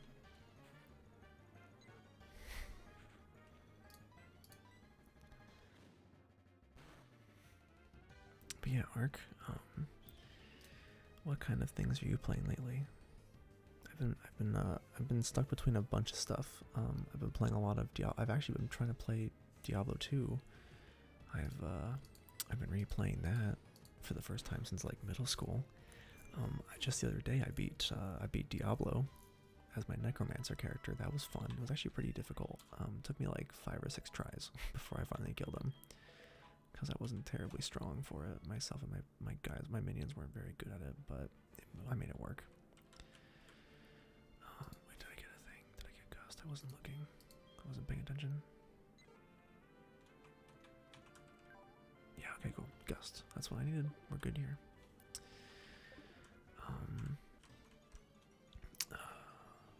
Yeah, so Diablo 2, I'm on the expansion now, trying to beat that as my necromancer. I'm playing a fair bit of Diablo 3 as well with one of my friends. We're playing through a seasonal thing. And I'm also trying to make time for Division 2. That game is... I don't know if you've heard it yet from me before, Ark, but Division 2, in my opinion, is like actually so fucking good. Division 1 was a boring grind of a mess that was just stupid. But Division 2 is like one of my new favorite third-person shooters. It's so tight, so polished, and so fun to play, that even when I'm grinding, I don't feel like I'm grinding when I'm doing like side missions and stuff because the gameplay loop is just that much fun for me. Yeah, even without the bugs though, Division 1 was not good. It relied so heavily on the tankiest of enemies.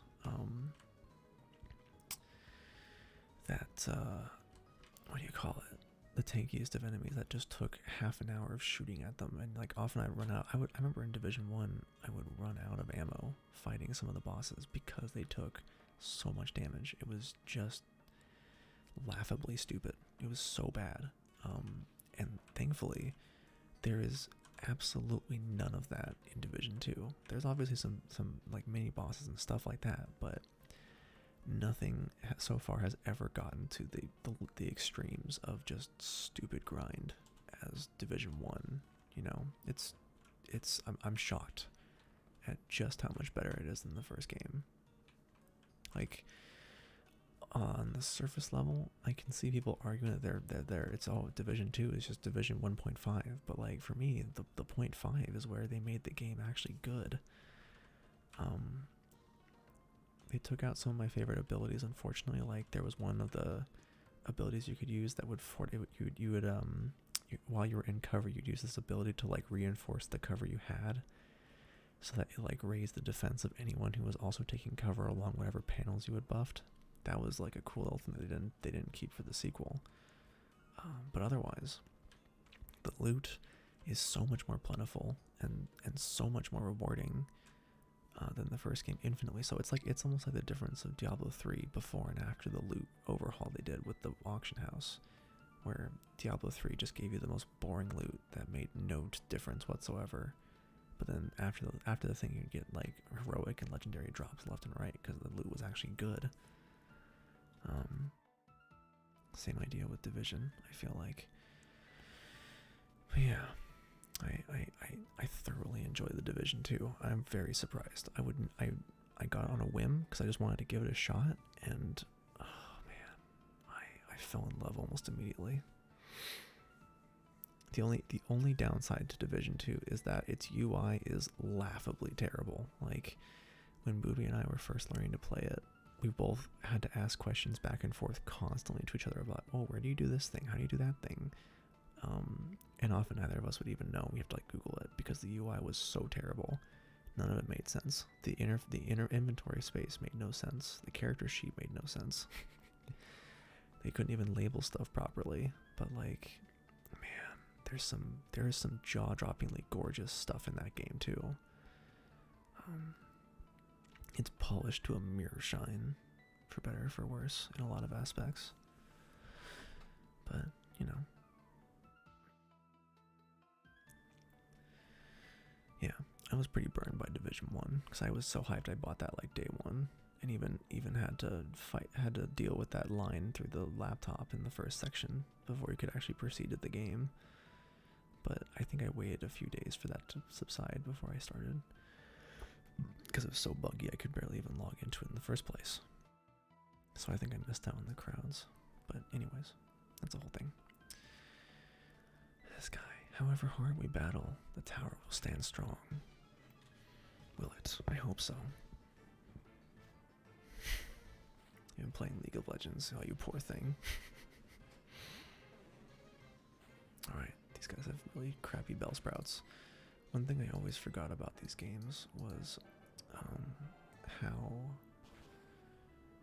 how weak the Pokemon are at each step up. Like right now, our Pokemon are level 9, but all these trainers have Pokemon that are like level 3 and 4. They're not even like level 5 or 6, which I would definitely expect. But I can understand this game is meant for children, and it's not meant to be overly difficult most of the time, I suppose. So I can kind of understand the basic trainers being so disastrously underleveled. But I don't know. I'd almost prefer it if there was like a way to up the difficulty where the random trainers weren't just pushovers, you know. I wish that was a thing. because it's honestly kind of boring finding the trainers when they're this weak. Also gotten back into, is that Guild Wars 2? And I don't know what LOR is. Legends of Lords of Ragnarok? I can't remember what LOR is. But is GW2 Guild Wars 2? Man, I love. Oh shit, dude. Isn't that how we met, kind of? Legends of Runeterra. Isn't Guild Wars 2 how you and I met via like Clara arc? Wasn't that a thing, or am I crazy? Am I totally misunderstanding that? Bring Guild Wars 2 back. Yo, Gabby. I didn't think you were listening. If you are, I don't think you are. Maybe you just saw Guild Wars 2 in chat, but we should totally play Guild Wars 2 sometime. I would love to do that again. I think Jason might too, maybe. He's played it a whole lot more to death than I did. Oh, there you go. Yeah. Man, Guild Wars 2. That game will always have a soft spot in my heart. As the MMO that I could actually get into and finally appreciate. And it was the kind of MMO that I felt actually appreciated me as a player. Instead of just dangling a bunch of experience gains in front of my face to get me to go on through the stupid grind like World of Warcrafts of the world. Boy, I feel that arc. I remember when I first got my friend Jason into playing Guild Wars. He was playing on his little MacBook Air, and man, that was a struggle. That was a struggle for him to play that game on that. He got like a whole 10 or 15 FPS in that game pretty relatively consistently, and he had to turn all the graphics down, all that stuff, just to get it to run. But he liked it, and he kept going with it. He bought all the expansions, I think, too. And he even got into raids. I didn't get into raids, but he got into all the dungeons and stuff like that. And the end game, he was really into all that. I'm not much for it. I just like the world exploration. He also did 100% map. Oh, fuck. Sorry about that. He also did the map exploration, like what do you call it? He had at least 4 or 5 characters with 100% map completion, which to me is just mind-blowing. I haven't even gotten one. I think the highest I have is like maybe 60 or 70%, maybe. I think I have like 60 or 70% map completion on my main guy, but all the rest are not nearly as attentive. I sway like leaves in the wind.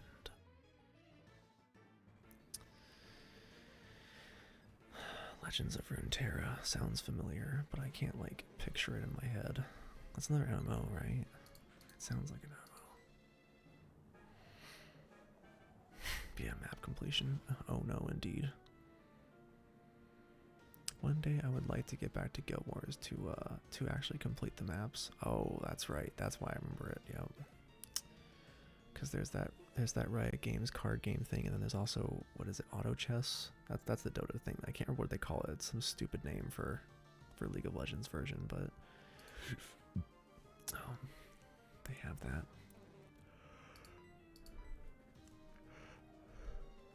That's it. Teamfight Tactics. It's a very dorky name in my opinion, but hey, it's not auto chess. I don't know. The name auto chess to me isn't a very good name either, because it reminds me of like mobile games, like those kinds of idle games that are just like meant for the lowest common denominator, like fucking idiot drooling over his phone, where you just literally do almost nothing. Like the newest one that I know of is called, I think it's called Afk Arena, and just, it's so baffling to me that it's so enticing to people to have a game that they're most likely putting money into as well. A lot of them are probably putting at least some amount of money into it, but it's a game where you literally do next to nothing. You might press a button once in a while, but otherwise the game plays itself. And I guess that rewards are just that important to them over anything else, that like actually getting those rewards is meaningless to them. it's so gross to me to see those kinds of games, because it's just like, man, they just look like money machines. It's kind of sort of masquerading as a game to fool idiots into thinking that they're accomplishing something. I trained to find enlightenment in Pokemon. I don't know, maybe it's just me being a jaded old fuck who likes his video games to actually be a compelling challenge for the individual. Maybe, probably. It wouldn't surprise me at all, honestly. Right, I need to change off of my Pidgey because I want to level up my Cyndaquil.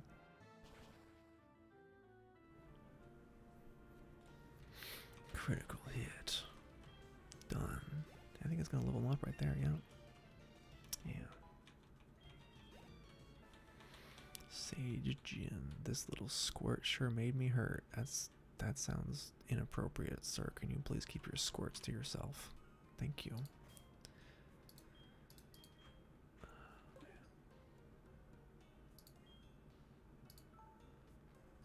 There.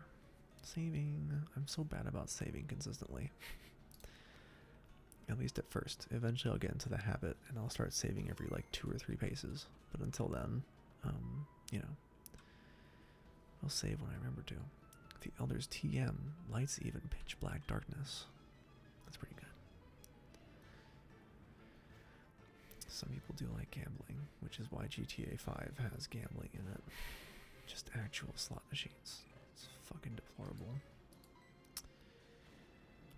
But I'm not gonna get on my high horse about how shitty GTA 5 is. Especially not since I'd be kind of a hypocrite considering I'm gonna give it a shot at some point.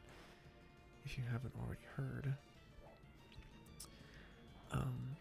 about, I don't know, maybe 2 or 3 weeks ago, a fan of GTA 5 dug into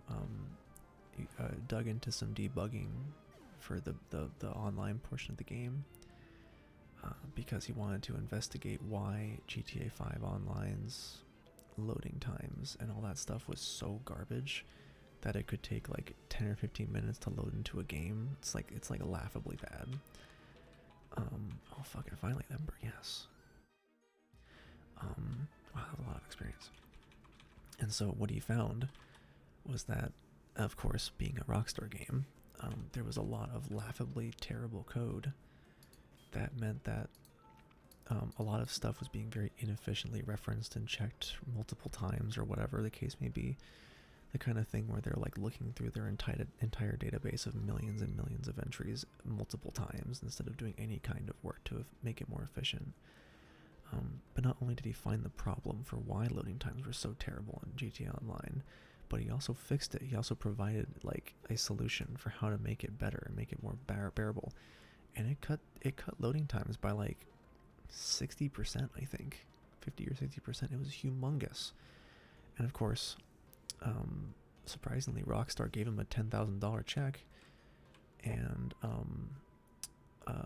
got it patched into their game. They just a few days ago, or like a week or so ago, put out a title update for the game that implemented those fixes and reduced loading times a whole bunch.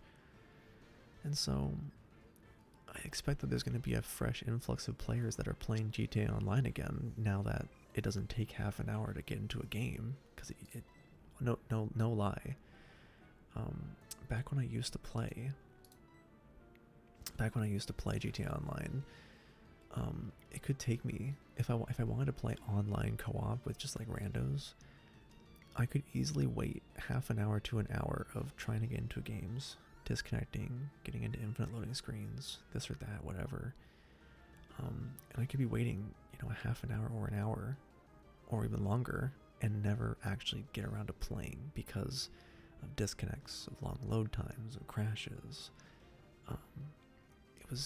It was absurd. The game was next to unplayable because of it.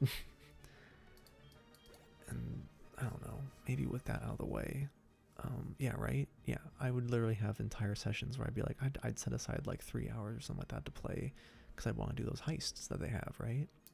But it turns out I would end up waiting for a team for the heist for like 45 minutes, assuming I didn't just get caught in an endless loading screen and have to restart and lose it all.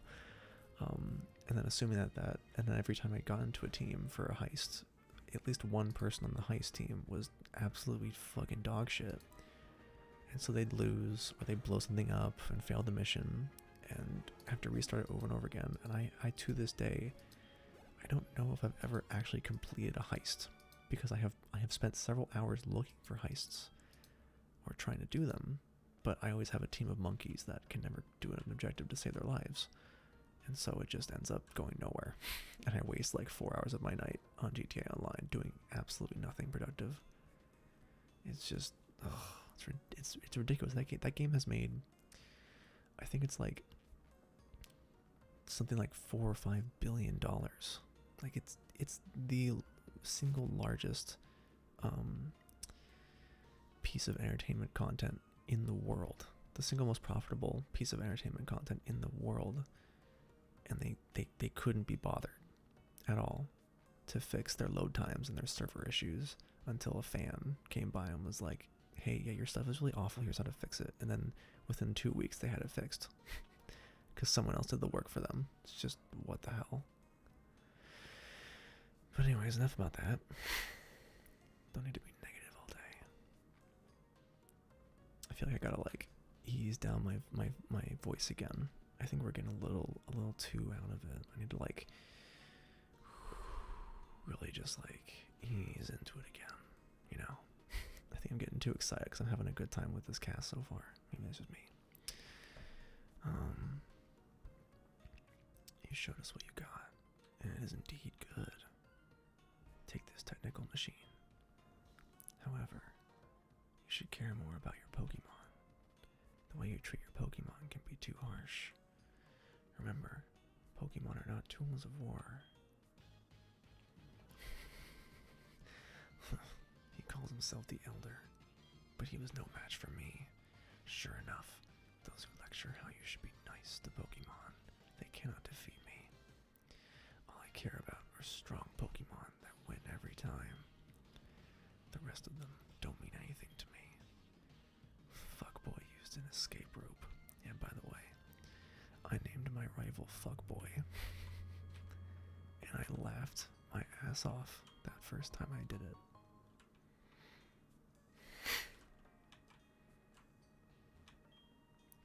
So good of you to come here. Sprout Tower is a place of training. People and Pokemon test their bonds to build a bright future together. I am the final test. Allow me to check the ties between you and your Pokemon. You like that arc? It's definitely something.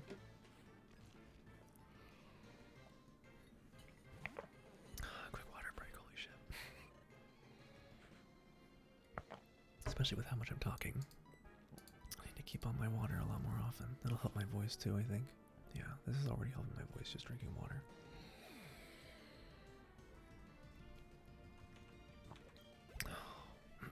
We named our primary Pokemon Cinders. So that was good.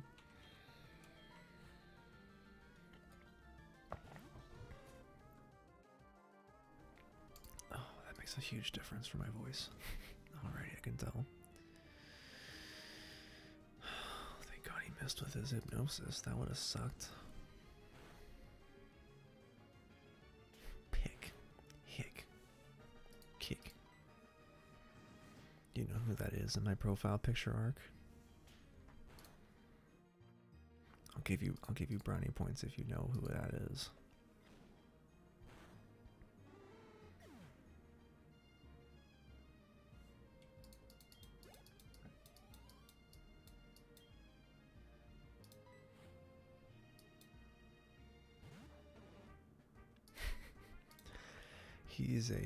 He's a televangelist in, well, obviously in the southern U.S. because only the South is dumb enough to be into televangelists. But he's I forget his exact name, of course.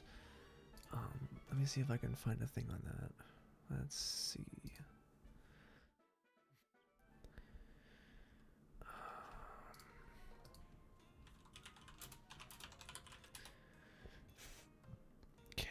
His name is Kenneth Copeland, and he's He's a morally bankrupt televangelist who, as with everything else televangelists do, is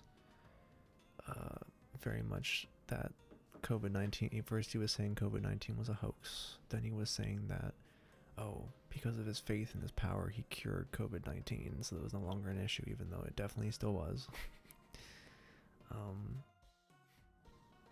And now I think he's moved on to having prayers on stopping COVID-19 and probably like schlepping products that supposedly help with it, that kind of thing. But yeah.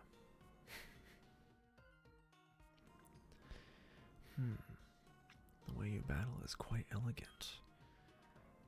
You should be able to stand up to Faulkner. Yeah. Ark, at some point I will send you a video that I got that from, because there's a channel called What the WTF Bra or something like that, bra. They do these hilariously fucking banging remixes that use audio clips, audio samples from his different stuff. And I mean I unironically love listening to that stuff because it sounds really good. But it's also pretty funny sometimes. But yeah, he's got tons of stuff on that. You should be able to make good use of this. It's a technical machine called Flash. Take it with you. Hey, old man, don't be flashing me. That's gross. Yuck. When a Pokemon learns Flash, you can illuminate caves no matter how dark they may be. You can try it on Bellsprout, for example. I might. But no, wait, I'm just gonna walk it back down because I don't know. There's not really any need to use an escape rope yet to just leave. Yeah, and I see your DM to me on there too, so I can always just respond to that. I always forget about your name having that, like, what is it, like her sworn, her death sworn or something like that. Until I see that, I'm always like, oh, right. I don't know. I'm also just dopey and my memory's terrible.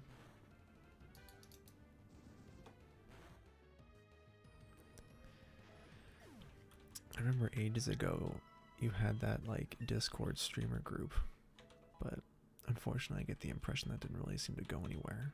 Not like through any fault of your own.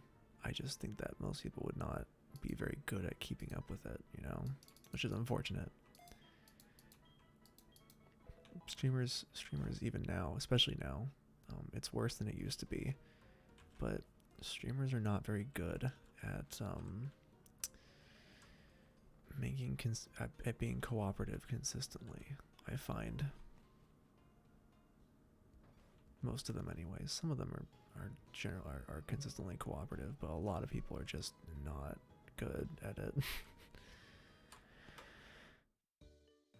Yeah. I'm sorry it didn't work out.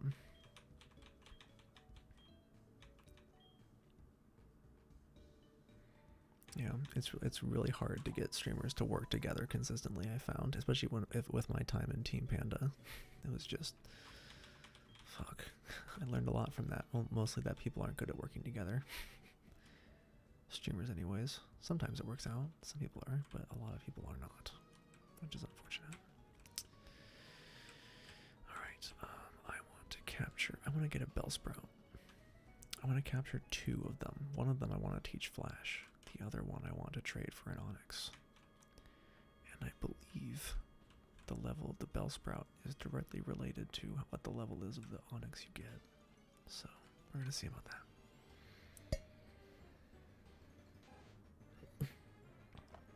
Yeah, I remember that for sure, which was pretty shitty. Though, hardly surprising.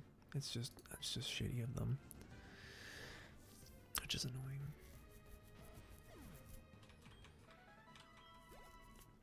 The one thing that I'm glad I don't see very often at all anymore is people that come into chats and say like, oh, I'm gonna go stream now.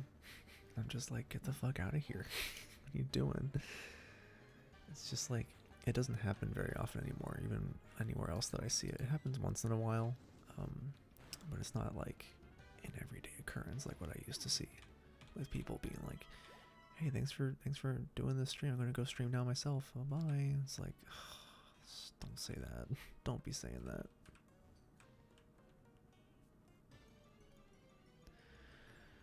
Yeah. Mm-hmm. Yeah, right, Ark. I totally get that. Are there really not actually Bellsprout here? Because if so, what the fuck?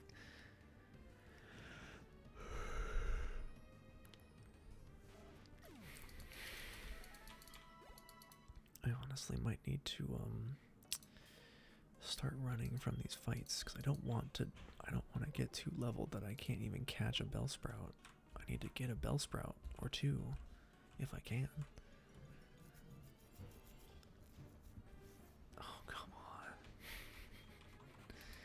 There's no Bellsprout in the Sprout Tower? Really? You gotta be kidding me.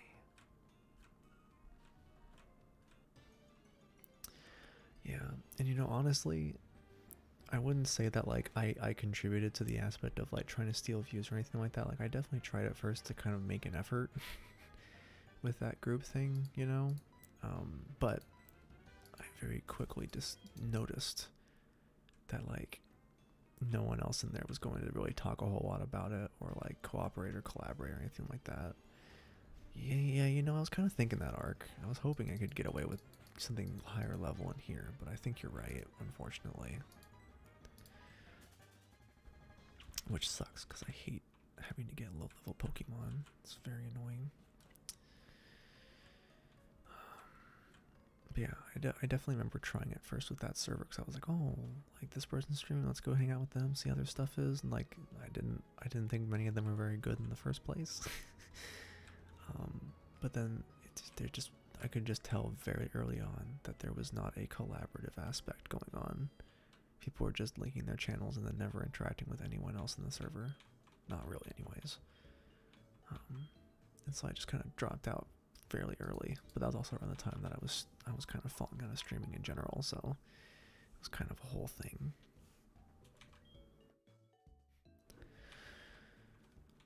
All right, there's that.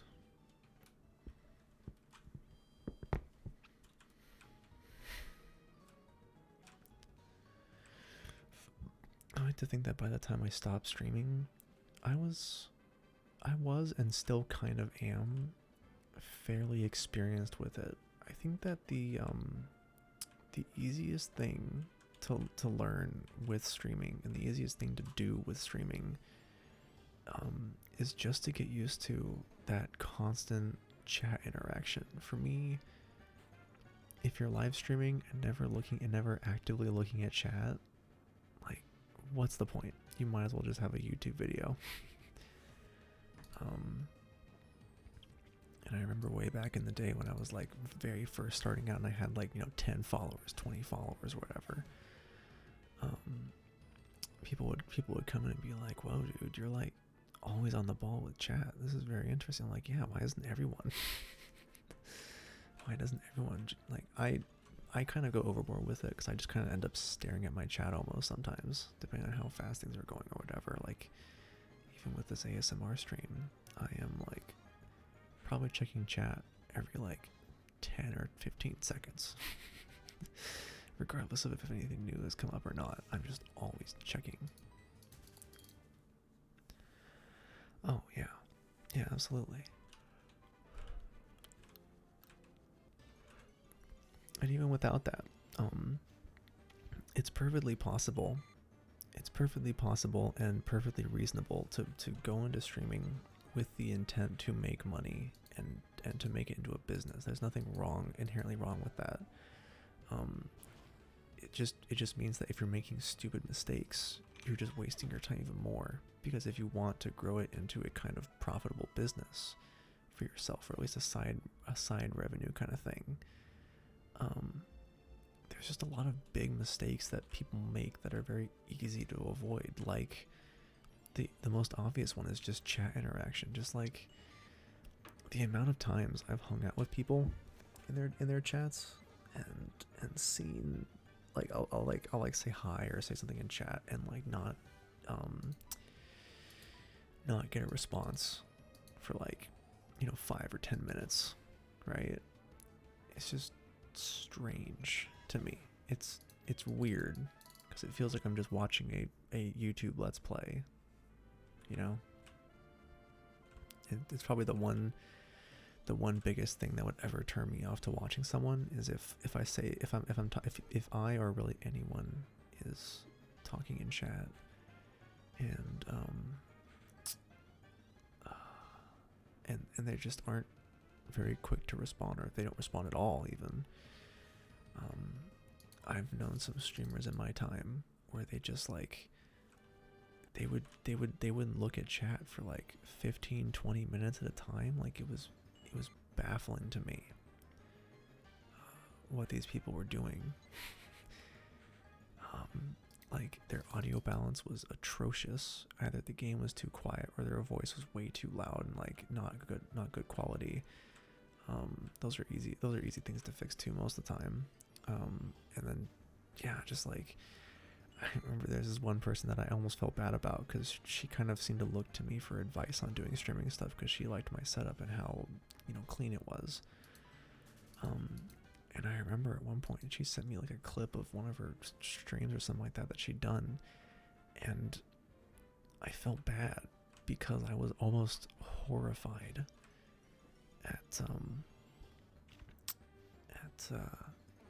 just how bad everything she was doing was. Like, think of a checklist of like good things to do as a streamer where it's like, you know, good reasonably sounding audio that's well balanced, a decent quality mic that doesn't sound like gritting sandpaper in my eardrums, grinding sandpaper on my eardrums, chat interaction, looking at chat all the time and like being attentive to the people watching, and just generally being like engaging enough. Like it doesn't have to be like what I'm doing here with ASMR stuff. I'm just talking constantly, because that's like the entire thing of ASMR. I end up talking a whole lot more, but with like a normal cast, it's fine to have some silence because like you don't have to talk constantly. But this is the kind of thing where this person would just be silent, just kind of almost scowling at their screen for like half an hour, and they just, and even if no one's in chat necessarily, they just would not talk. And I was just shocked at how they got every single thing wrong. It was almost impressive. It's like, man, if you're asking for my help at this stage, you need a lot more than my help, because there's a lot of things that you should know how to fix on your own.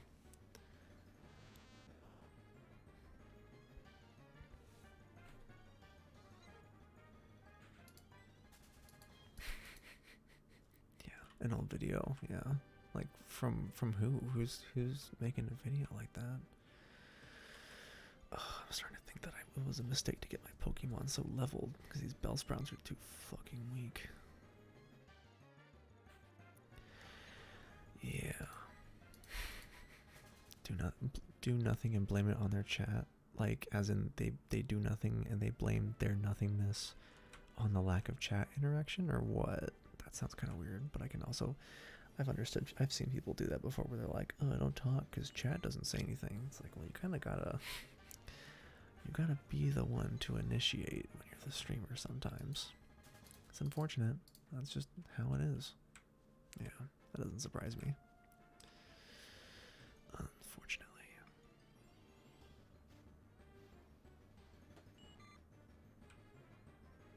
One of my friends is playing VR chat.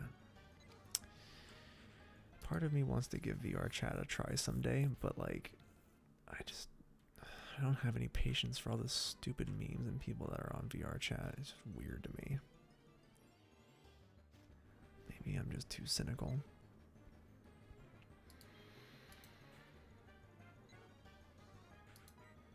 But of like all the nonsensical content I've seen of, yeah, right, Ark, yeah, it's just weird. But yeah, all the content I've seen of VR chat is just like super memey and these really bizarre characters that are just not enticing for me to go engage with in person. I don't know.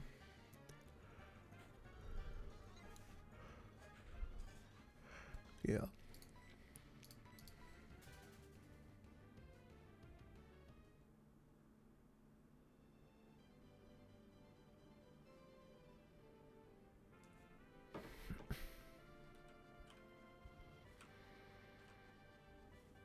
God, I just want a Bellsprout.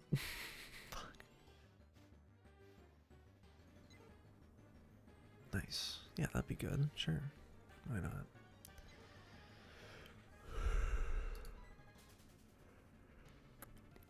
Oh man. We've been going for just about 2 hours. Now, oh hey Autumn. Well, Autumn, thank you for stopping by. I appreciate having you come by. How's the homework been going? You're enjoying the chatter. Well, that's good. I'm glad someone is. Because I always feel like I'm just babbling, and people are just like, alright, but what do I care? Finally got a Bellsprout, can I just capture it? Yeah, right. Especially for an ASMR thing. I don't think I chatter quite this much with normal games. I can sometimes, but a lot of times with something like for instance Metro, I'm far more interested in the atmosphere of the game and stuff like that, and like sharing in the experience of how cool it is. So I feel like I tend not to talk quite as much. Autumn, that will happen next weekend, I think. I expect next weekend it will be a thing. Yeah. I actually also did take a few minutes to update some of the panels below my stream. Primarily I cared about the schedule one, because the schedule was so far out of date that it was like still mentioning that I was in school, which that panel must have been around since like 2016, 2017. So old. Oh yeah, absolutely. And whenever I stream Metro, I always play on Ranger Hardcore mode, because for me that is the way to experience and play Metro, because it's quote unquote harder, but since the enemies are as much of glass cannons as the player is, I actually find it to be the easiest way to play Metro, because sure, ammo is scarcer, but it also takes like one shot to take down almost every creature in the game. Instead of in the regular game modes, you could be emptying a magazine into some of the bigger guys and not kill them, but in Ranger Hardcore mode, you can just fucking take down an entire army with like one mag if you're hitting headshots or even chest shots sometimes. It's great.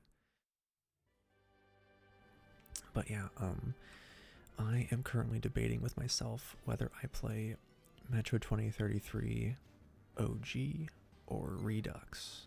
The OG has way better, has a much stronger visual aesthetic to me. It looks way better than the Redux, but it also runs like absolute ass on any hardware, even my fucking 8700K and a 1080 Ti, which is just like top of the line shit. It was still hard to stream. But with Redux, the engine is so much smoother. The graphics are okay, not as good as 2033's regular stuff though. And the bugs, oh my god. The original 2033 has so many more bugs than the Redux. But I like to think of Redux or as a 2033. It's in those list of games for me. Other examples are Vampire the Masquerade Bloodlines and Knights of the Old Republic 2, being games that are very glitchy, very buggy, infamously buggy, but through all that, unpolished bugs and stuff, the core of the game, like the storytelling, the world building, whatever the case may be, is just so good that I have a hard time not appreciating that more than the bugs, valuing that so much that it makes the game worth it even with the bugs. Hey, Sally. How you doing? Long time no see.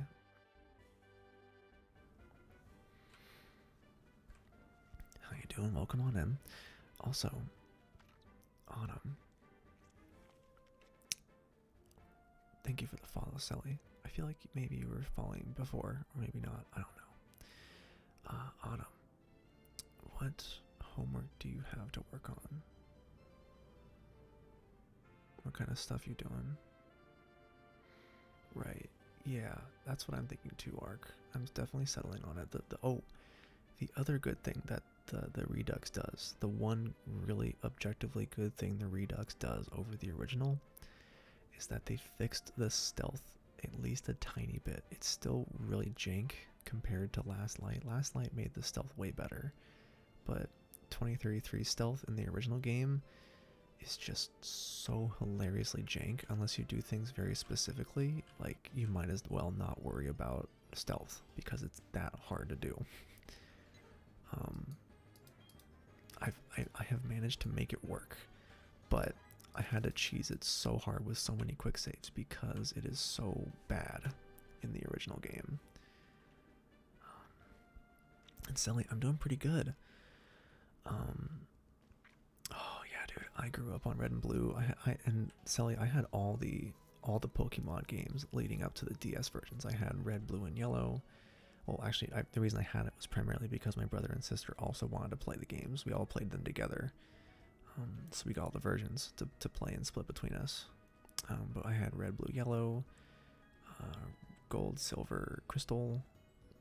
Funny thing about that, I got Crystal version used at a Game Traders store. I don't know if any of you guys know what a Game Traders is, but it used to just be this store that I would find at like a mall in Cedar Hills nearby, and it was this. I wish there were stores like it still, because it was just rows of glass display cases that just had rows and rows and stacks of game cartridges.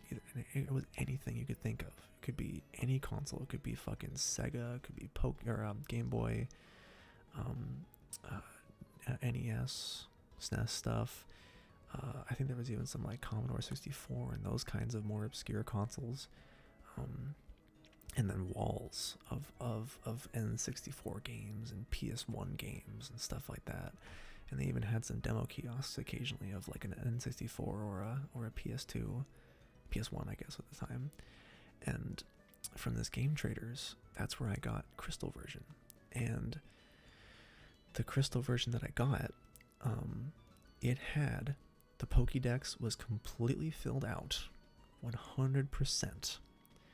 And it had dozens and dozens of Pokemon that were all level 100, including every legendary Pokemon of the Pokédex was also level 100. It was, for 8-year-old me, or however old I was when I got that version, it was a real treat, because I could just look at all the different Pokemon, pull them out, mess around with them, and just stomp on people. But it was very interesting. I personally have never ever maxed out the Pokédex or even tried. That is not my goal with Pokemon. For better or for worse, I do not care about maxing out the Pokemon. But it was still a real treat and experience to have that. And for a while after I got Crystal version, I didn't even wipe it to like start a new playthrough. I just messed around on that thing for a while, you know. Oh, and Sally, like you were asking, I'm doing pretty good. I'm glad you're doing good. I've been very slowly dipping my toes back into streaming. I burned out really intensely hard way back in, I think it was like 2018-ish. I think I burned out earlier than that. I really burned out on streaming earlier, like in 2017 or something like that. But at the time, I just kind of kept fooling myself into thinking that I needed to keep going, or that like I just had to do it. I don't know why. And it wasn't logical what I was doing. But I kept streaming after I was already pretty fed up with the idea of it, just because I felt like I should, or I was obligated to. And eventually I just kind of woke up and was like, what the fuck am I doing? This is not making me happy anymore. I just need to step back, figure out what the hell I'm doing. And I took a very long extended break. I like officially called things off at least a year, maybe even 2 years ago in the fall. And it was one of the best decisions I ever made in my life. It just felt like this humongous weight was lifted off my shoulders of not feeling obligated to stream at this or that time or play this or that game only on stream. If I wanted to play a game, I could just play it, and if I didn't finish it, then whatever, I just didn't finish it, or I came back to it later. It was a whole new thing for me. But more lately, I'm dipping my toes back into streaming and trying to keep a more healthy outlook on, why I'm doing it. Because, well, yeah, and that's the thing, I was never doing it as a job. I would never say I was doing it as a job. It was nice to get some side income from it, but I did it because, one, I wanted to have that chance to hang out with people in a time when I was more alone than ever and didn't have many friends, if any. And I didn't want to lose that by not streaming, and I felt that some people liked my stream enough that I felt guilty when I couldn't stream, when I didn't want to stream, because I felt like I was letting those people down that really enjoyed my stuff. But when I'm trying to approach it now is that I would like to start streaming again a little bit on weekends, but I was gonna go do the trade. That's what I was gonna do. But I'm gonna try not to let it just kind of like drive me, I suppose. I'm gonna do it because it's fun and because I want to, not because I feel like I have to. Like, even a great example is like yesterday. I'm gonna skip this. There we go. Like yesterday was a great example. I felt absolutely fucking awful yesterday because this week at work and everything like that was just really stressful and just a crazy busy week in general. And so I just felt awful yesterday. I didn't even get out of bed until like 2 p.m. I was very tired. But I was just like, you know what? I'm not going to stream today, and I'm not going to feel bad about it because I just don't have to stream, So that was a nice little thing there, but yeah. Oh, and Sally, funny thing you mentioned that. I've actually was recently playing Need for Speed Heat with my boy Jason and such. I got to the max level. I didn't beat it because I didn't really care about the story, but the game itself is very fun, very good. I was surprised at how much I liked Need for Speed Heat. I thought I would be okay with it, I figured it would be, an alright experience. Nothing too crazy one way or the other. I've been pretty cynical of the Need for Speed games, just because there was Need for Speed Rivals, Need for Speed,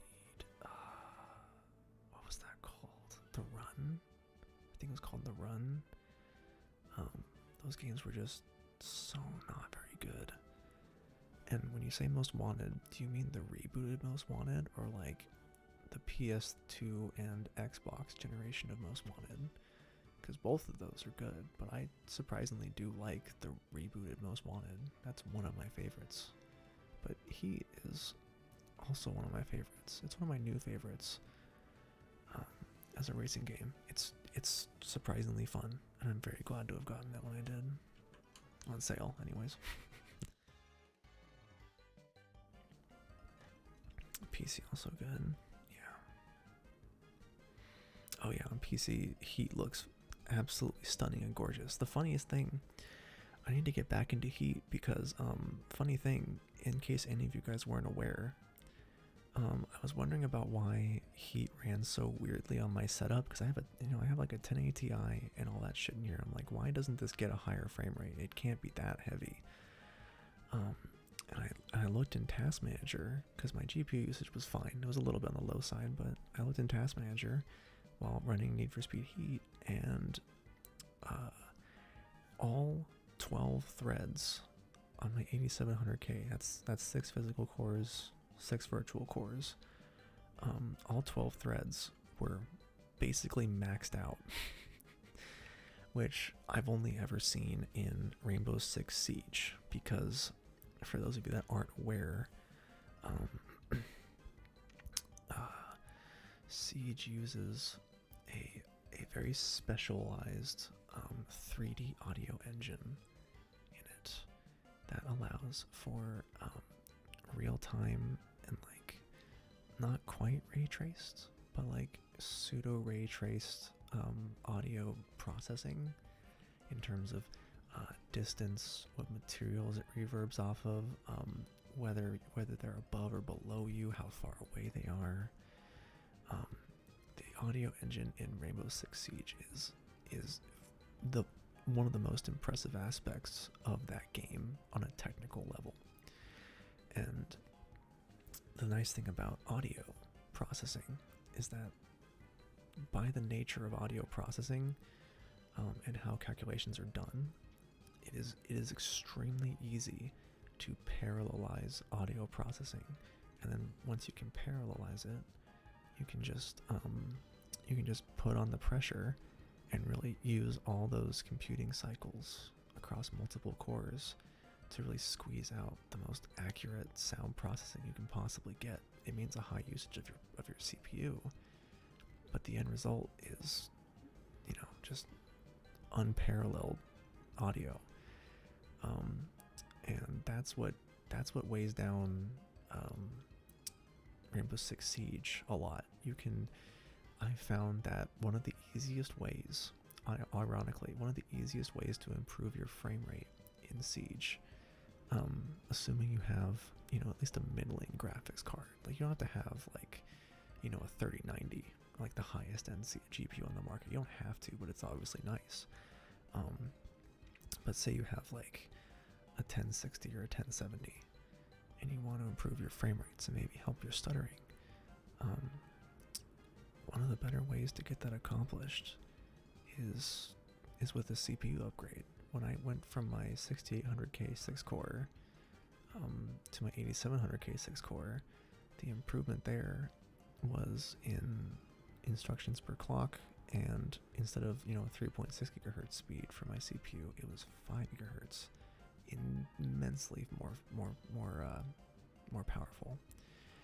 And I remember my frame rate in Siege went from like 70 or 80 with like some pretty hefty stutters once in a while to like the most rock steady like 130 FPS I'd ever seen in my life. It was ridiculous. Like, stuttering disappeared, the frame rate was better. It was just so good. And there's not a lot of games like that where that applies.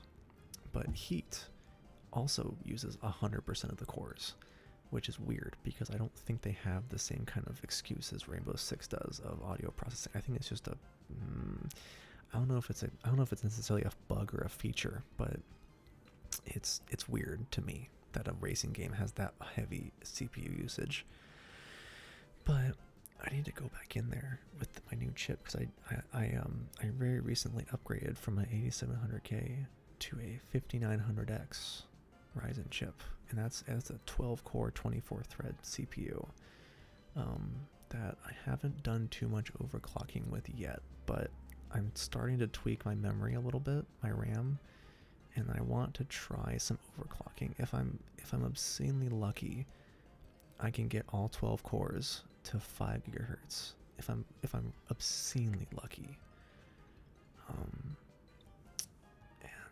And I think that I'm wondering if my frame rate will be any better in heat, like I think it is, with this higher end CPU with more cores to parallelize. Right. Let me see if you're good enough to face Faulkner. I will be better than you, chump.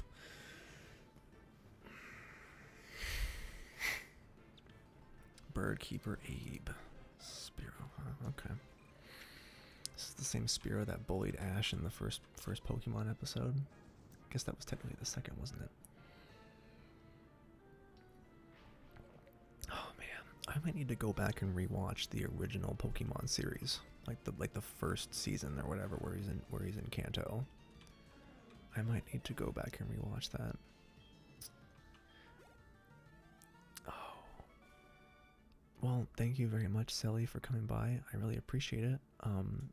If you care, obviously there's Discord, but if you don't want to bother with that, if I do stream, I aim to stream Saturdays and Sundays, early afternoon.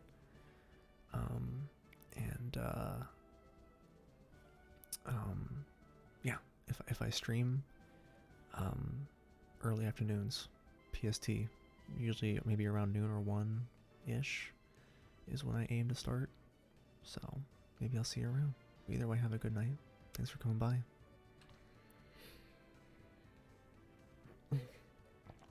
I'm sorry, Ark, I have a brain moment. What do you mean censored or uncensored?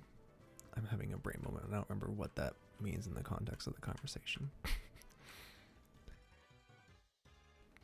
I realize I'm terrible. Pokemon. What's this about censored versus uncensored? Oh, right. I had no idea there was such a thing. I honestly didn't know that there was a censored versus uncensored. But I mean, does the censored have English voice? Does the uncensored have English voices? Because whichever one has English voices, that's the one I'm gonna watch. I seem to recall, if I'm thinking of the same censored versus uncensored that you are, there was some moment where with Team Rocket, where I think Jesse and James had like breast implants.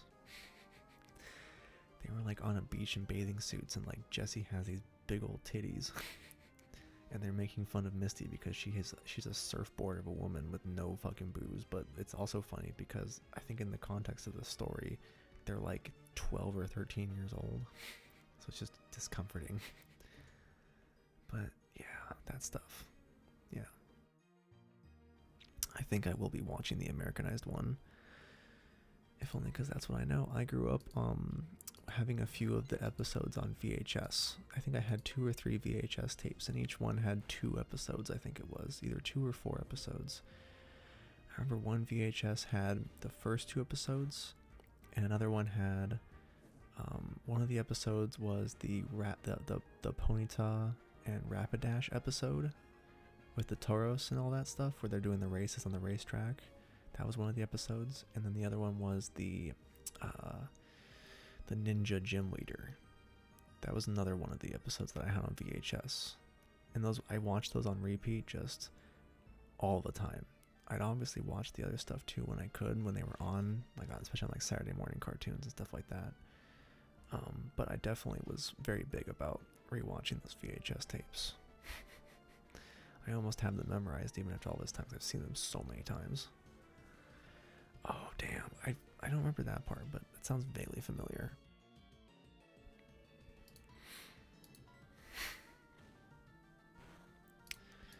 But yeah, and I remember at one point when I did catch it on TV, when I saw like the final first season episode, or the season finale of Kanto, when Ash is on the crossroads with Misty and Brock, and he's tearfully saying goodbye to them.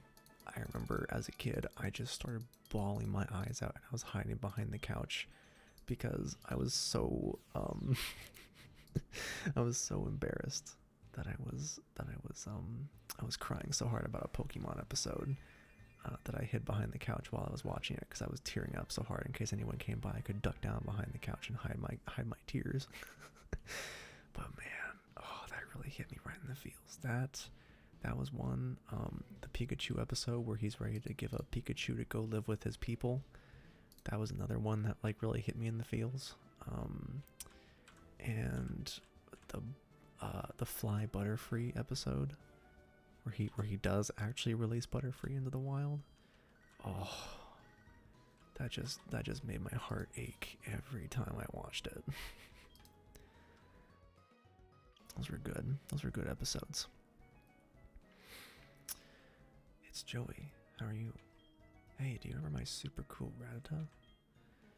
My Rattata is different from regular Rattata. It's like my Rattata is in the top percentage of Rattata. You know what I'm saying?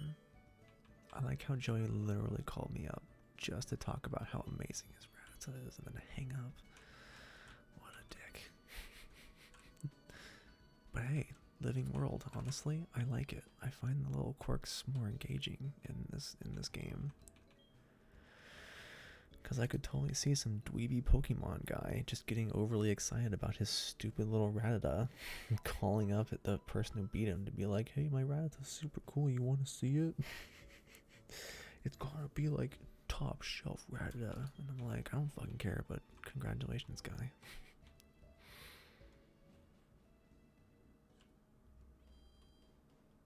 Oh man, you should. I will always recommend people play Gen 2 of Pokemon. It is easily, without question, my favorite generation. Ruby and Sapphire have a soft spot for me because, just because of how gorgeous the world looks, you know, and how even more and how it really lended itself more to the living world aspect of Pokemon with the weather and all that stuff. But Gold and Silver, easily my favorite. Especially, I don't know if I said it before you came in, Ark, or not. Maybe it was after you came in. But I was torn between doing the DS version of Heart Gold or the Game Boy Color version of just Gold version, the original version. And I settled on this version because one, it's you know, a little bit more polished because it's newer and it looks better because like this stuff, like the gyms in the original game they're okay, but they're not terribly interesting to look at. But in this game, they look much more varied and much more interesting, and much more thematic. The one thing for me, the one biggest thing that the original game has over this remake is the soundtrack in the original game, for me personally, is a lot better. Not necessarily because of the instrumentals themselves, although for me personally, the instrumental choice between this version and the original, I don't like these newer instrumentals as much because they just, not only do they sound too clean, but they just don't have the same kind of gritty gusto that the original game had. An easy example is, I think it comes up, too slow. Yeah, I get that.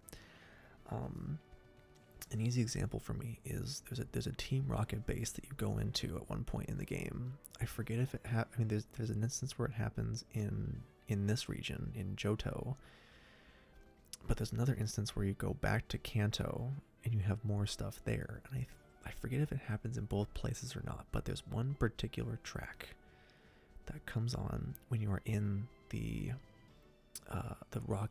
Team Rocket base, and it's just like this really kind of like it's a relatively slow, kind of dirty, grungy march kind of thing with like all sorts of these really like crazy good like cymbal crashes and all this kind of stuff to it, and this really interesting sound. It just has this really awesome sound to it that just, oh man, I remember when I was a kid, I used to plug in a little speaker set that I had to my Game Boy and just like pump this music out from the Team Rocket base. like while I was taking a bath or some shit, or just like reading a book or whatever like that, because it sounded so cool. It sounded so cool, and that in this game it's so much more flat because the instrumentals are too smooth, and they're just too light, too bright and floaty compared to the originals. I'm definitely not the kind of person in a lot of cases to be like, the original is just so much better in every way because of this and that reason, but in this one case with the sound design, it's much more, the low quality of the audio actually helps it because it sounds so gritty and crunchy, but like in a really forceful way that's like, oh yeah, this is the bad guy's base, this is not a good place to be. I don't know, it sounded so fucking good. I remember it stuck with me all these years because I just love that soundtrack so much. But since, and because of that, since we are doing an ASMR thing where you probably can't even hear the audio at all in the first place, or, you know, very light audio, I expect that you can hear it a little bit. I can hear it pretty clearly, but I doubt you can very well because that's not the point of this cast. The point is a little bit of game stuff, but almost entirely, as much as I hate to say it, this is about me. And for that reason, it didn't, why would I pick a game based on its music choice when no one but me is going to hear it? So I ended up with being like, yeah, it seems like a pretty obvious choice to just play Heart Gold, you know? And once again, I'm skipping the dialogue like an idiot. So this guy said, I am Faulkner. People say you can clip flying type Pokemon's wings with a jolt of electricity. I won't allow such insults to bird Pokemon. I'll show you the real power of the magnificent bird Pokemon. Oh yeah, and with the music in this game, the original Gold version in Gen 2, the boss fight music is probably the best in the series for me.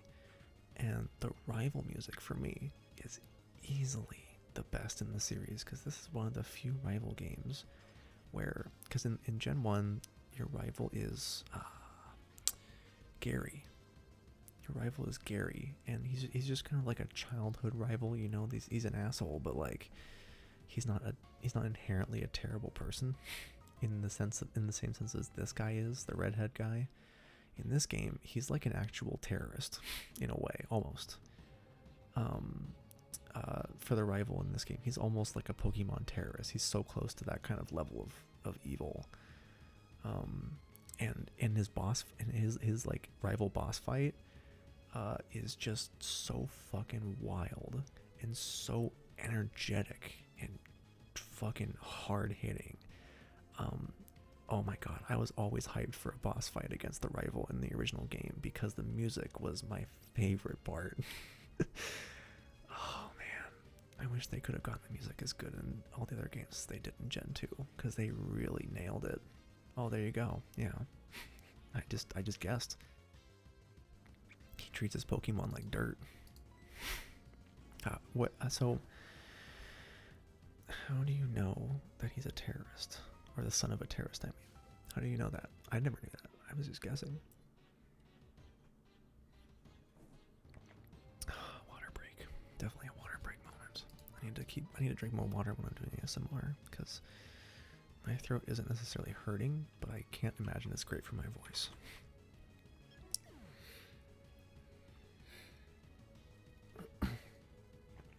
Oh damn, I didn't know that. So how do you find that out? How do you find out he's Giovanni's son?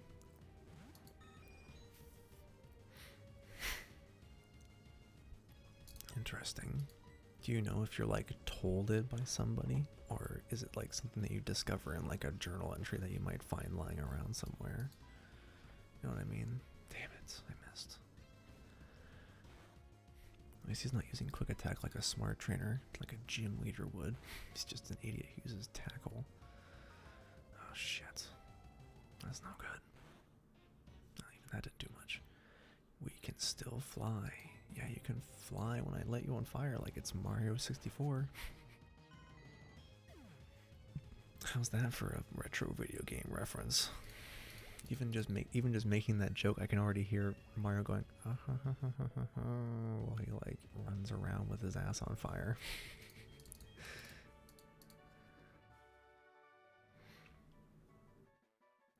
I see. Interesting. For pity's sake, my dad's cherished bird Pokemon. But a defeat is a defeat. Alright. Take this. Official Pokemon League badge. This one is the Zephyr badge. We got the Zephyr badge. Zephyr. I like that word. It's a cool word. I like syllables that are ers, or it's like YR instead of IR.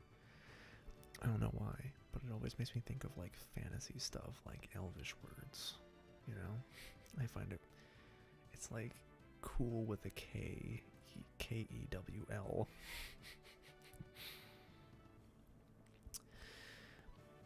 With that badge, Pokemon including traded Pokemon up to level 20 will obey you without question. It also enables you to use the hidden move Rock Smash anytime outside of battle.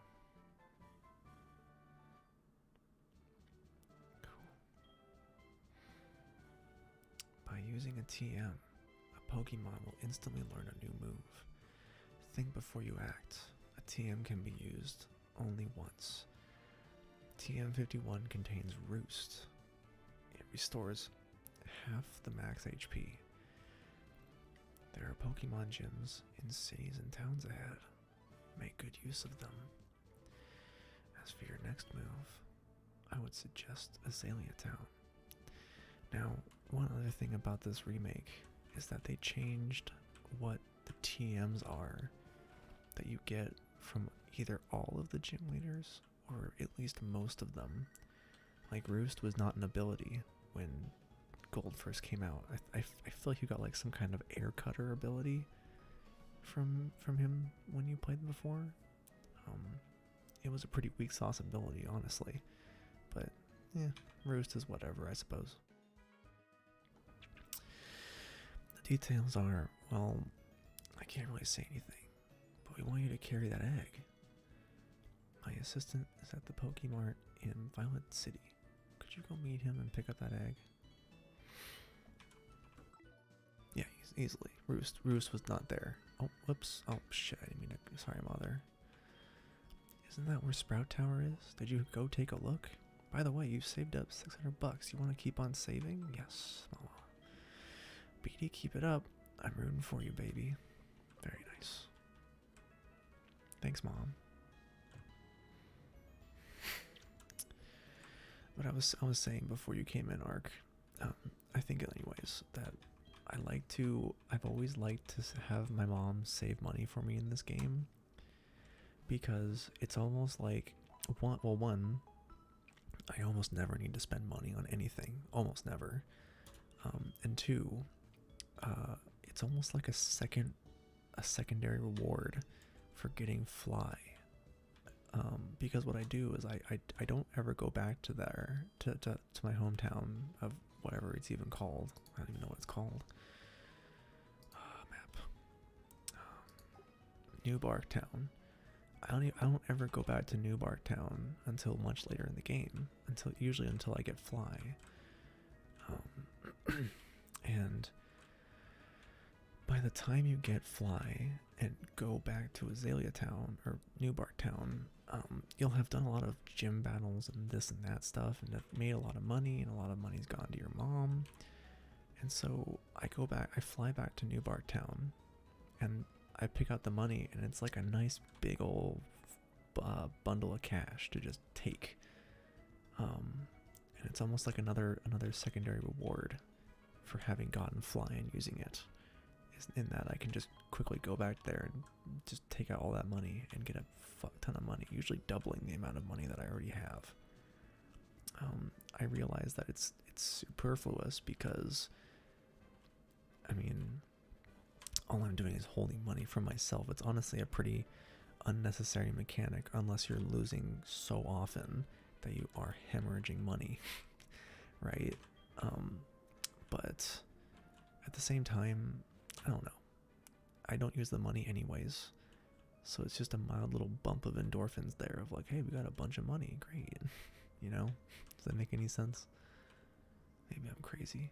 Man, even in the original game, I never had any fucking clue what to do about unknowns.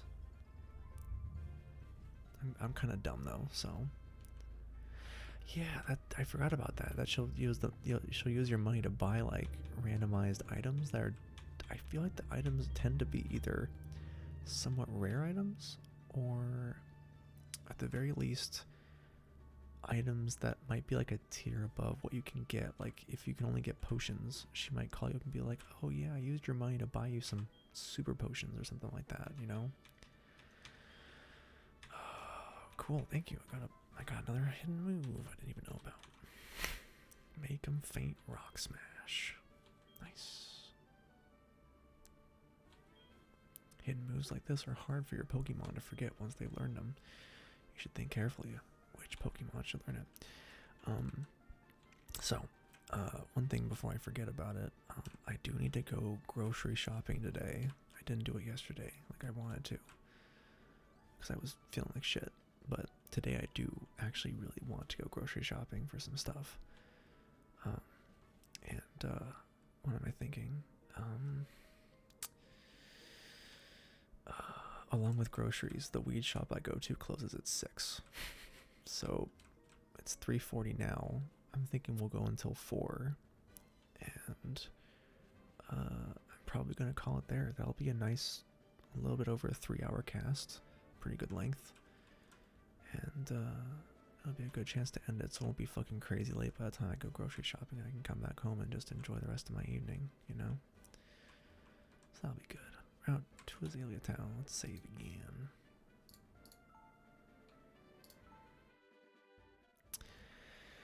Now, if I remember correctly, what I always like to do is I like to give Rock Smash to Onyx, because I'm not even going to use this Onyx because he's fucking level 3.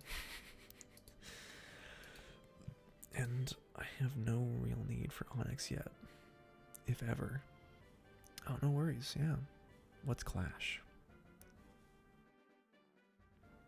I don't know, like Clash of Clans? No, that's definitely not Clash of Clans. I don't know. It sounds familiar. A game called Clash does sound familiar. But yeah, what does this guy even have? Loves to eat. Well, that's too bad. That's a very expensive Onyx. He's already got some pretty boring skills. I think there was a place back here to Rock Smash before we go on. Oh, a competitive league thing. Nice. That's pretty cool. So you're doing competitive league stuff? That's awesome. I don't know if you were aware, but I, for the past few years, had been doing some competitive stuff in squad. I was in my team I'm in, my group I'm with, had a sub team of competitive members, and it was weirdly hard to keep it going, but we actually recently just disbanded it again because we haven't cracked the secret of how to keep people just engaged in getting better for competitive stuff, whether that's doing trainings or something like that, or actually like doing the stuff and being consistent about showing up, you know, like the kind of thing where I'd expect a reasonable adult to be able to do. No one was capable of, which was fucking stupid, and a waste of time for everyone, so we cut it off. But the point of that was that I did some competitive stuff for a while. That was really fun, and like it was a new level of squad that I wasn't able to get anywhere else, and I'm gonna kind of miss, but at the same time I can be just a merc to join in with someone else, you know. That won't be too hard to do. Also, it's pretty cool that I just found whatever that was. How you doing? Cinder seems to be feeling great about walking with you. Oh my goodness, you're so cute. Oh, hyper potion. That's fucking sick. I wish that it gave the one thing that would make this gold version like really complete to me would be if they made it so that when you turn around and talk to your Pokemon, every Pokemon had a stylized little, like a little window, a little animation window. Because if any of you guys played Pokemon Yellow, I want to say in Pokemon Yellow, they had it where when you turn around and talk to Pikachu, it would show up a tiny little window that would show Pikachu's little cute little face, whether he was happy or sad or whatever. And I really wish that they would do something like that with this, where every Pokemon had a little portrait that had happy, sad, or meh. That would be like the cherry on top of this game. Oh, absolutely, yeah. Absolutely. Yeah. For sure. That was the same kind of idea for me. We did some competitive stuff as far as we could get in that. We weren't like in the big leagues of like squad competition stuff, so I feel you there. Wait up, what's the hurry? It's BD, right? Some guy wearing glasses was looking for you. See for yourself, he's waiting for you. Oh. Right. That's what I was here. I had something in the back of my mind. I was like, we gotta do something here. What is it?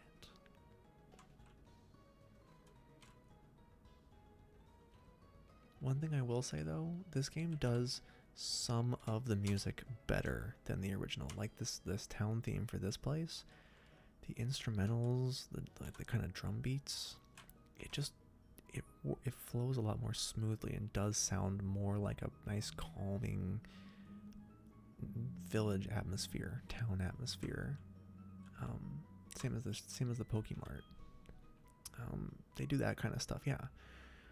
A lot of the towns themselves sound better than they did in the original game. But like the battle music, the boss music, the Team Rocket music, the kinds of stuff that needs to be more high energy, and the cave systems and stuff like that, I find way more energetic and exciting, or whatever the word of the day might be, in the original game. I'll get back to that after this. Long time no see, BD. I've been waiting for you. This is from Professor Elm. The thing is, we would like you to take care of an egg. Yeah, I gotta take it to move on, so fuck it, let's do it. After you left, Professor Elm received a phone call. I have no idea what they were talking about. But after a while, Professor Elm suddenly cried out, I can't think of anyone more suited than BD. It's weird, but okay. Ark, if it's not too much to ask, if you wouldn't mind finding that dark cave track and linking me to that, that would be pretty awesome. But if it's too much to worry about, don't worry about it. I can probably find it eventually, if I remember to, but you know. Then he insisted that I hand this egg to you. That's how I came here, to deliver the egg to you. It seems that a Pokemon will hatch from it only when you keep it in your party of Pokemon. That's another reason we chose you, BD. Please take care of it. Yeah, there you go. That'd be good. Oh God, mother. Ma'am. Oh, hi, BD. How are you? I found a useful item while shopping, so I bought it with your money. Sorry. If she was really sorry, she wouldn't have bought it with my money. Just saying. I asked the delivery man to take it to you, so you should stop by the nearest Pokemart or department store and pick it up. I know it'll be useful. See, oh, I didn't even realize that was a thing in this game, but that is another great thing that I can't remember if that was in the original game or not. Ark, do you remember that if this was in the original Gen 2? I seem to in my head, I seem to recall that you had to get items from your mom. But it also makes sense that they would have just been at the same idea as this. There would have been a delivery man at the Pokemart who would just give it to you. But I can't remember that. I also never usually cared to actually get the items, so I never bothered, you know?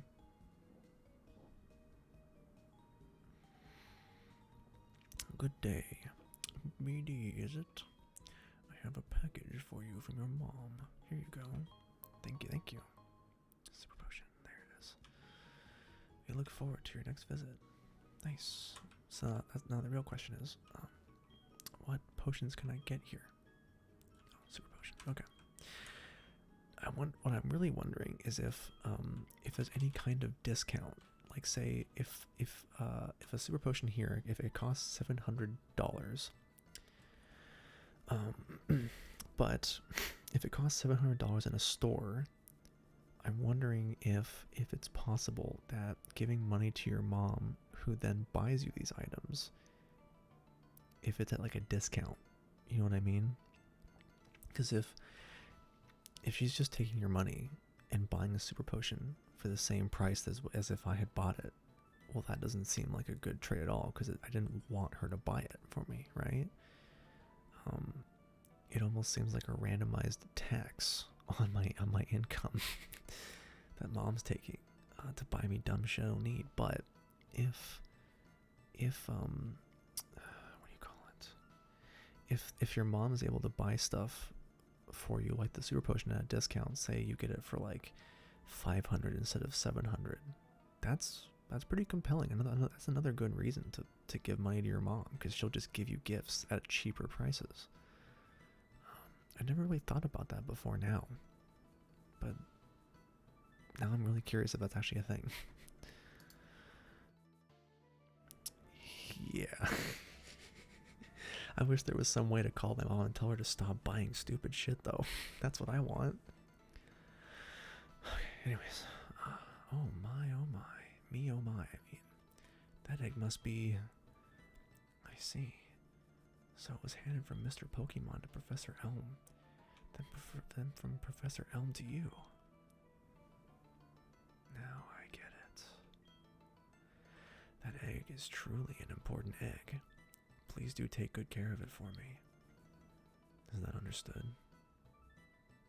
I'm counting on you. How very interesting. I don't remember that at all from the last time I played this. Oh, man.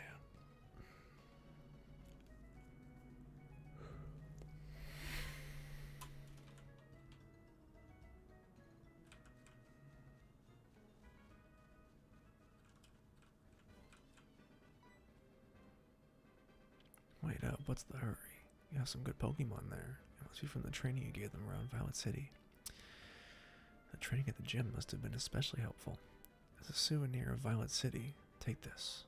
It increases the power of grass-type moves. Miracle Seed, okay. Quick water break again. I'm feeling it in my throat.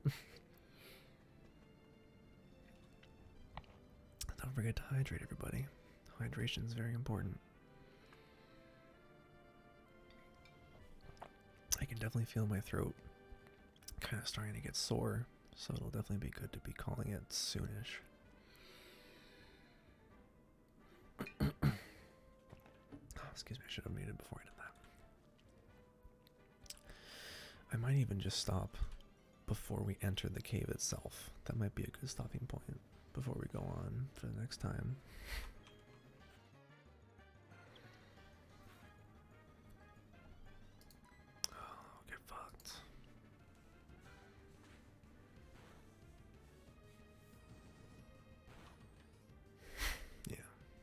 I think it's good. I can give me a chance to rest my voice and everything.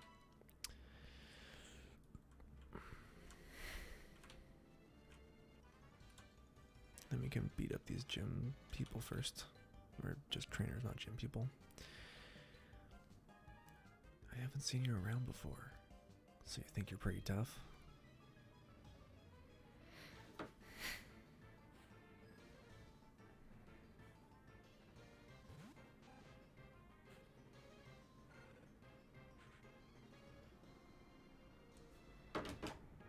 What will cinders do?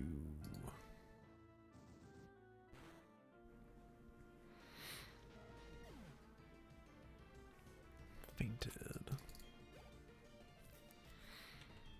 Super. Oh, we're gonna keep it going this time.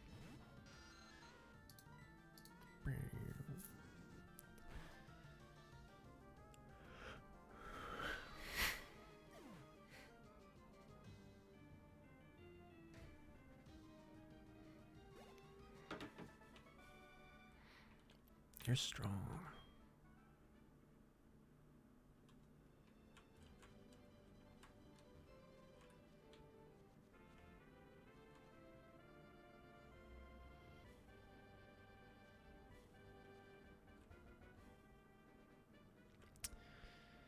Now, one thing is I can't remember where we get the cut move from in this game.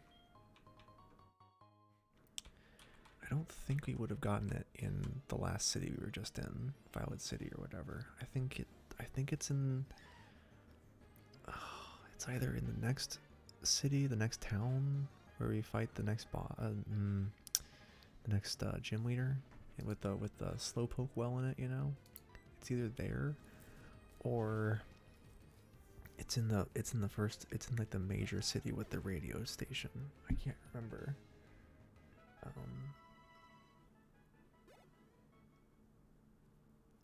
I can't remember where you get cut from, which is kind of unfortunate. Yeah, Goldenrod, is that where you get it from? Because yeah, Goldenrod's the city with the radio tower in it. I just couldn't remember where it was exactly. Oh, this lady's just looking at a rock. Yeah, and you know, pardon? Pokemon battle? I'm on the phone. Oh, alright, I'll accept your challenge. Yeah.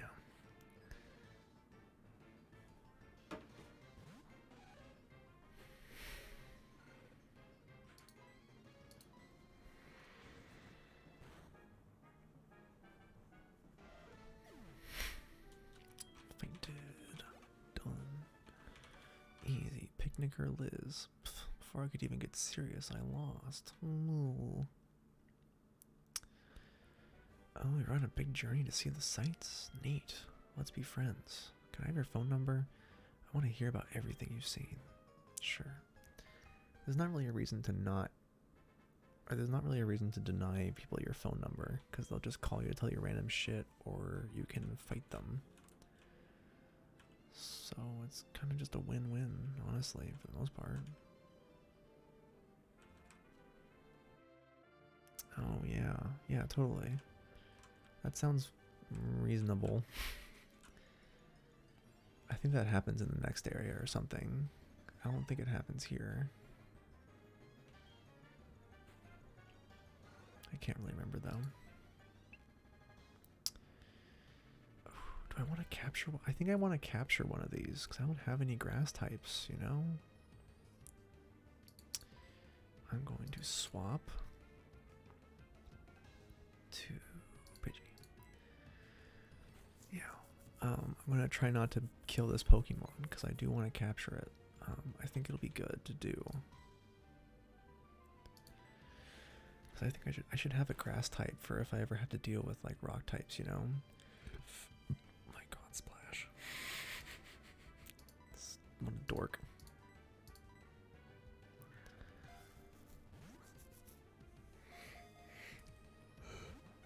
Oh, fuck. Damn it.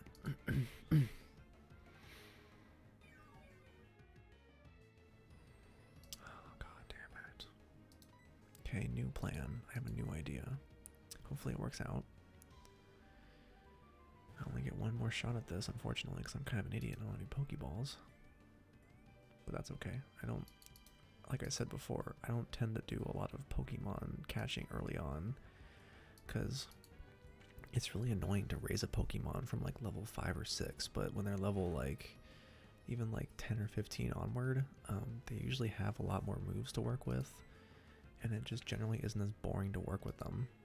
At least for me. I don't know about anybody else, but for me, I hate the early game Pokemon catching because it's so boring and slow. But, you know, later on when you get just better Pokemon to fight and capture, that's when it gets more interesting and I start catching Pokemon that I care about. Usually anyways. Hopefully it doesn't keep using yeah. He's using synthesis. I can't say synthesis.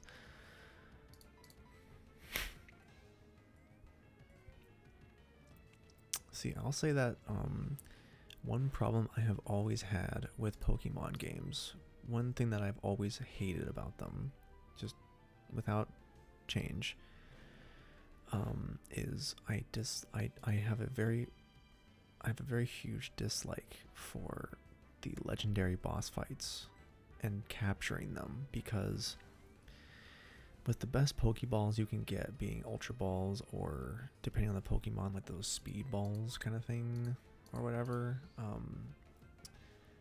even with all that stuff, it is just so frustratingly hard to capture anything. Way more than it should be, in my opinion. Like, if you get a legendary Pokemon down to literally one hit point, and they are asleep and they are paralyzed, it should not take me, 30 or 40 Ultra Balls to capture it. I don't care how amazing it is. If I've gotten it to one hit point, that should, by default, no matter what the Pokemon, make it easier to capture it by a distinct margin. But I have, in my life, I have never ever captured a legendary Pokemon with anything but a Master Ball. I am a basic bitch.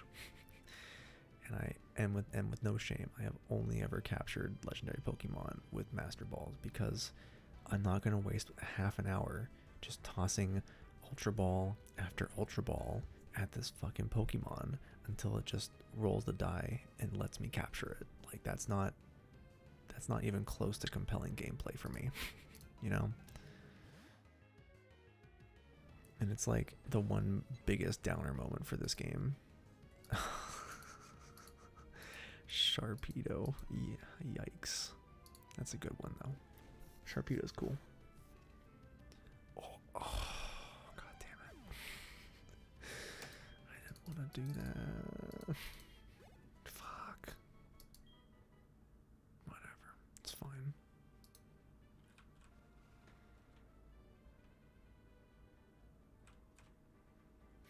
I forgot about all these fishermen. I think one of them gives you a rod. Fuck it, let's stomp some fishermen. I'm really good at fishing, but I'm even better at Pokemon. We'll see about that.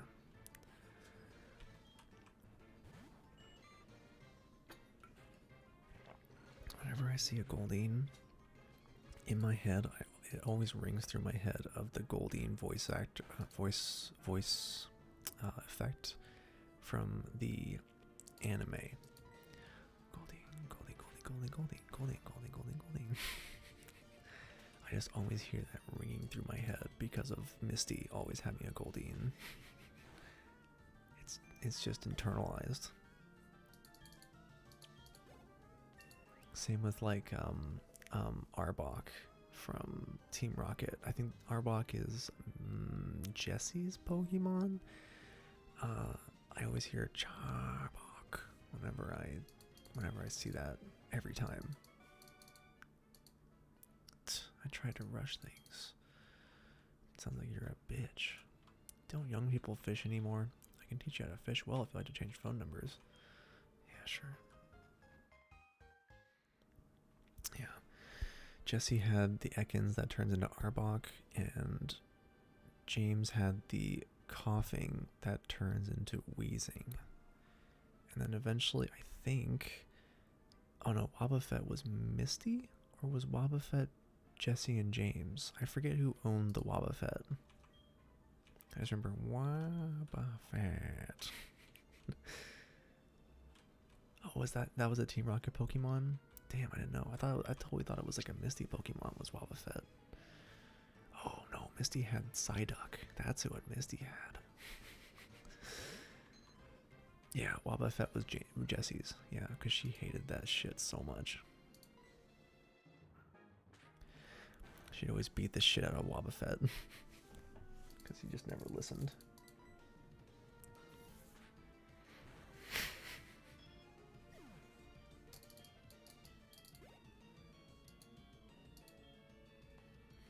Keep battling.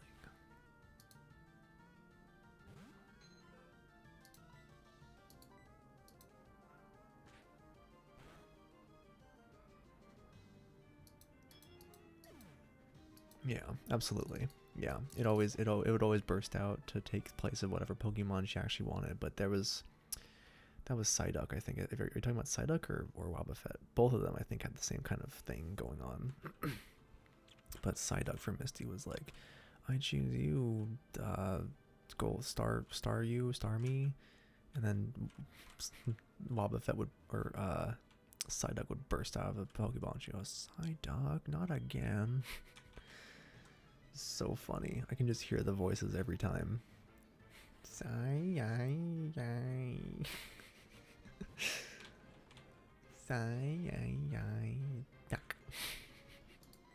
then just like fart or something instead of actually attacking because he has no idea what he's doing. And then Misty would get mad and beat him up in the face until he gets until he gets a big old bruiser, and then he turns into Super Psyduck and saves the day. Oh man, I missed that stuff. A little while ago, a few years ago, I'd taken a look at like the newer, like the very new at the time of like 2016 season of Pokemon. I forget what it's called now, but it had a slightly different name. But I took a peek at it, and so much of it was so different. The color palette was different. Like Ash's clothes were different colors and like much more darker, subdued colors. There was way more like big sweeping shots of establishing shots where they were like, if they were on like a big airship, it'd be this really extravagant 3D model of this big ass airship as the camera pans around it. There's a whole lot more of that because in the original show it was all hand drawn stuff and that kind of thing. But now the new stuff, it seems to be more of like a hybrid approach, which I think almost everything is doing nowadays. It seems like of a hybrid approach of like CG for some of like the establishing shots and bigger things, and then the actual like character moments are entirely hand drawn, or at least mostly hand drawn, I think.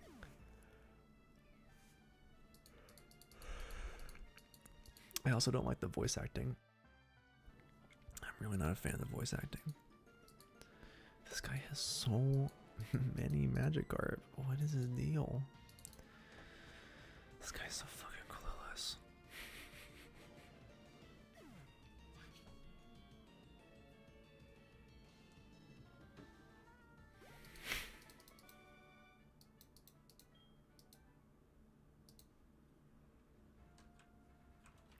Are we ever gonna get to this cave? I thought it was like right around the corner, but it seems to not be the case at all. Yeah, let's fight this guy. Let's get him out of the way. I found some good Pokemon in the grass. I think they'll do it for me.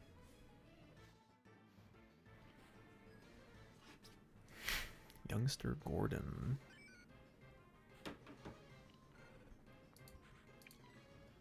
Okay, Wooper. It's an unsettling looking Pokemon to me. Wooper, use Tail Whip. Stop shaking your ass at me and fight me. Well, thank you. Thanks for hanging out again. It was nice to see you, Ark. And maybe I'll see you again another time. I will definitely try to keep in touch. I will warn you though, I am very terrible about keeping in touch.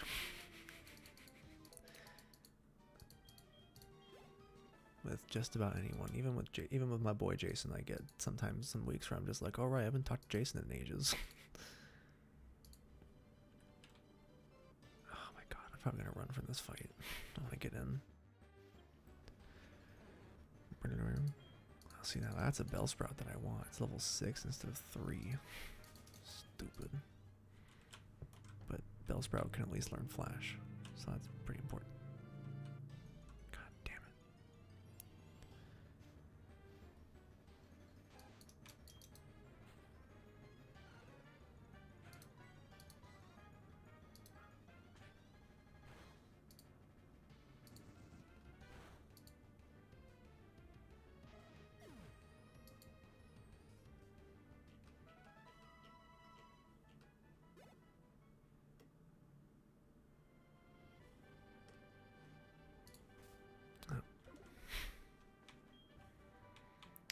Bullet Seed, that's a good one. Bullet seed's a really good one. God damn it. Oh, there's another Bellsprout. Another Bellsprout.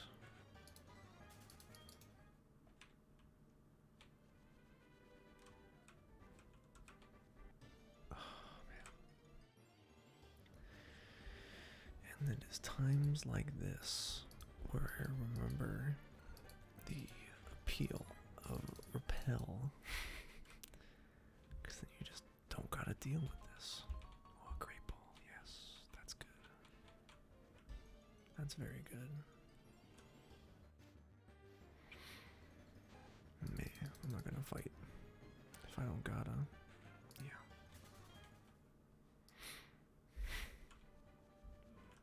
Oh my god.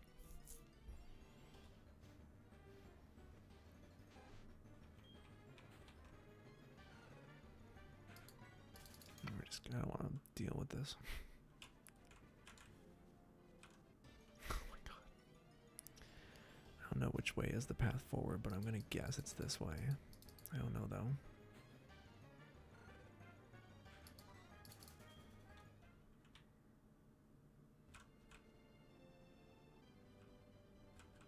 Oh yes, it is this way. Fantastic. How would you like to have this tasty, nutritious Slowpoke tail? For you right now, just $1,000,000 bucks. You want this? Yeah, no. You don't want it? Then scram. Shoo. What an asshole. Oh, there's nothing here. Okay.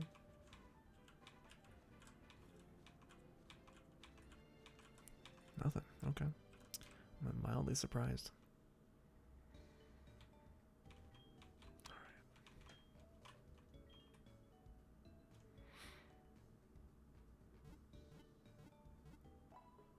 Now, I am thinking that this is a very good place to finish up for the day. What should I make my Pokemon hold? Maybe an item that increases the attack power. Always attack power. Let's see. Oh, fuck. Just barely stopped. Okay. So, this is as good a spot as any, I think, to call it. So, thank you so much to anyone hanging out still. I appreciate it. I hope you have a good rest of your day and a good week. Thank you very much for coming by, and I hope to see you around next time. Ideally, we'll be streaming again next weekend, Saturday and or Sunday afternoon. Have a good night, guys.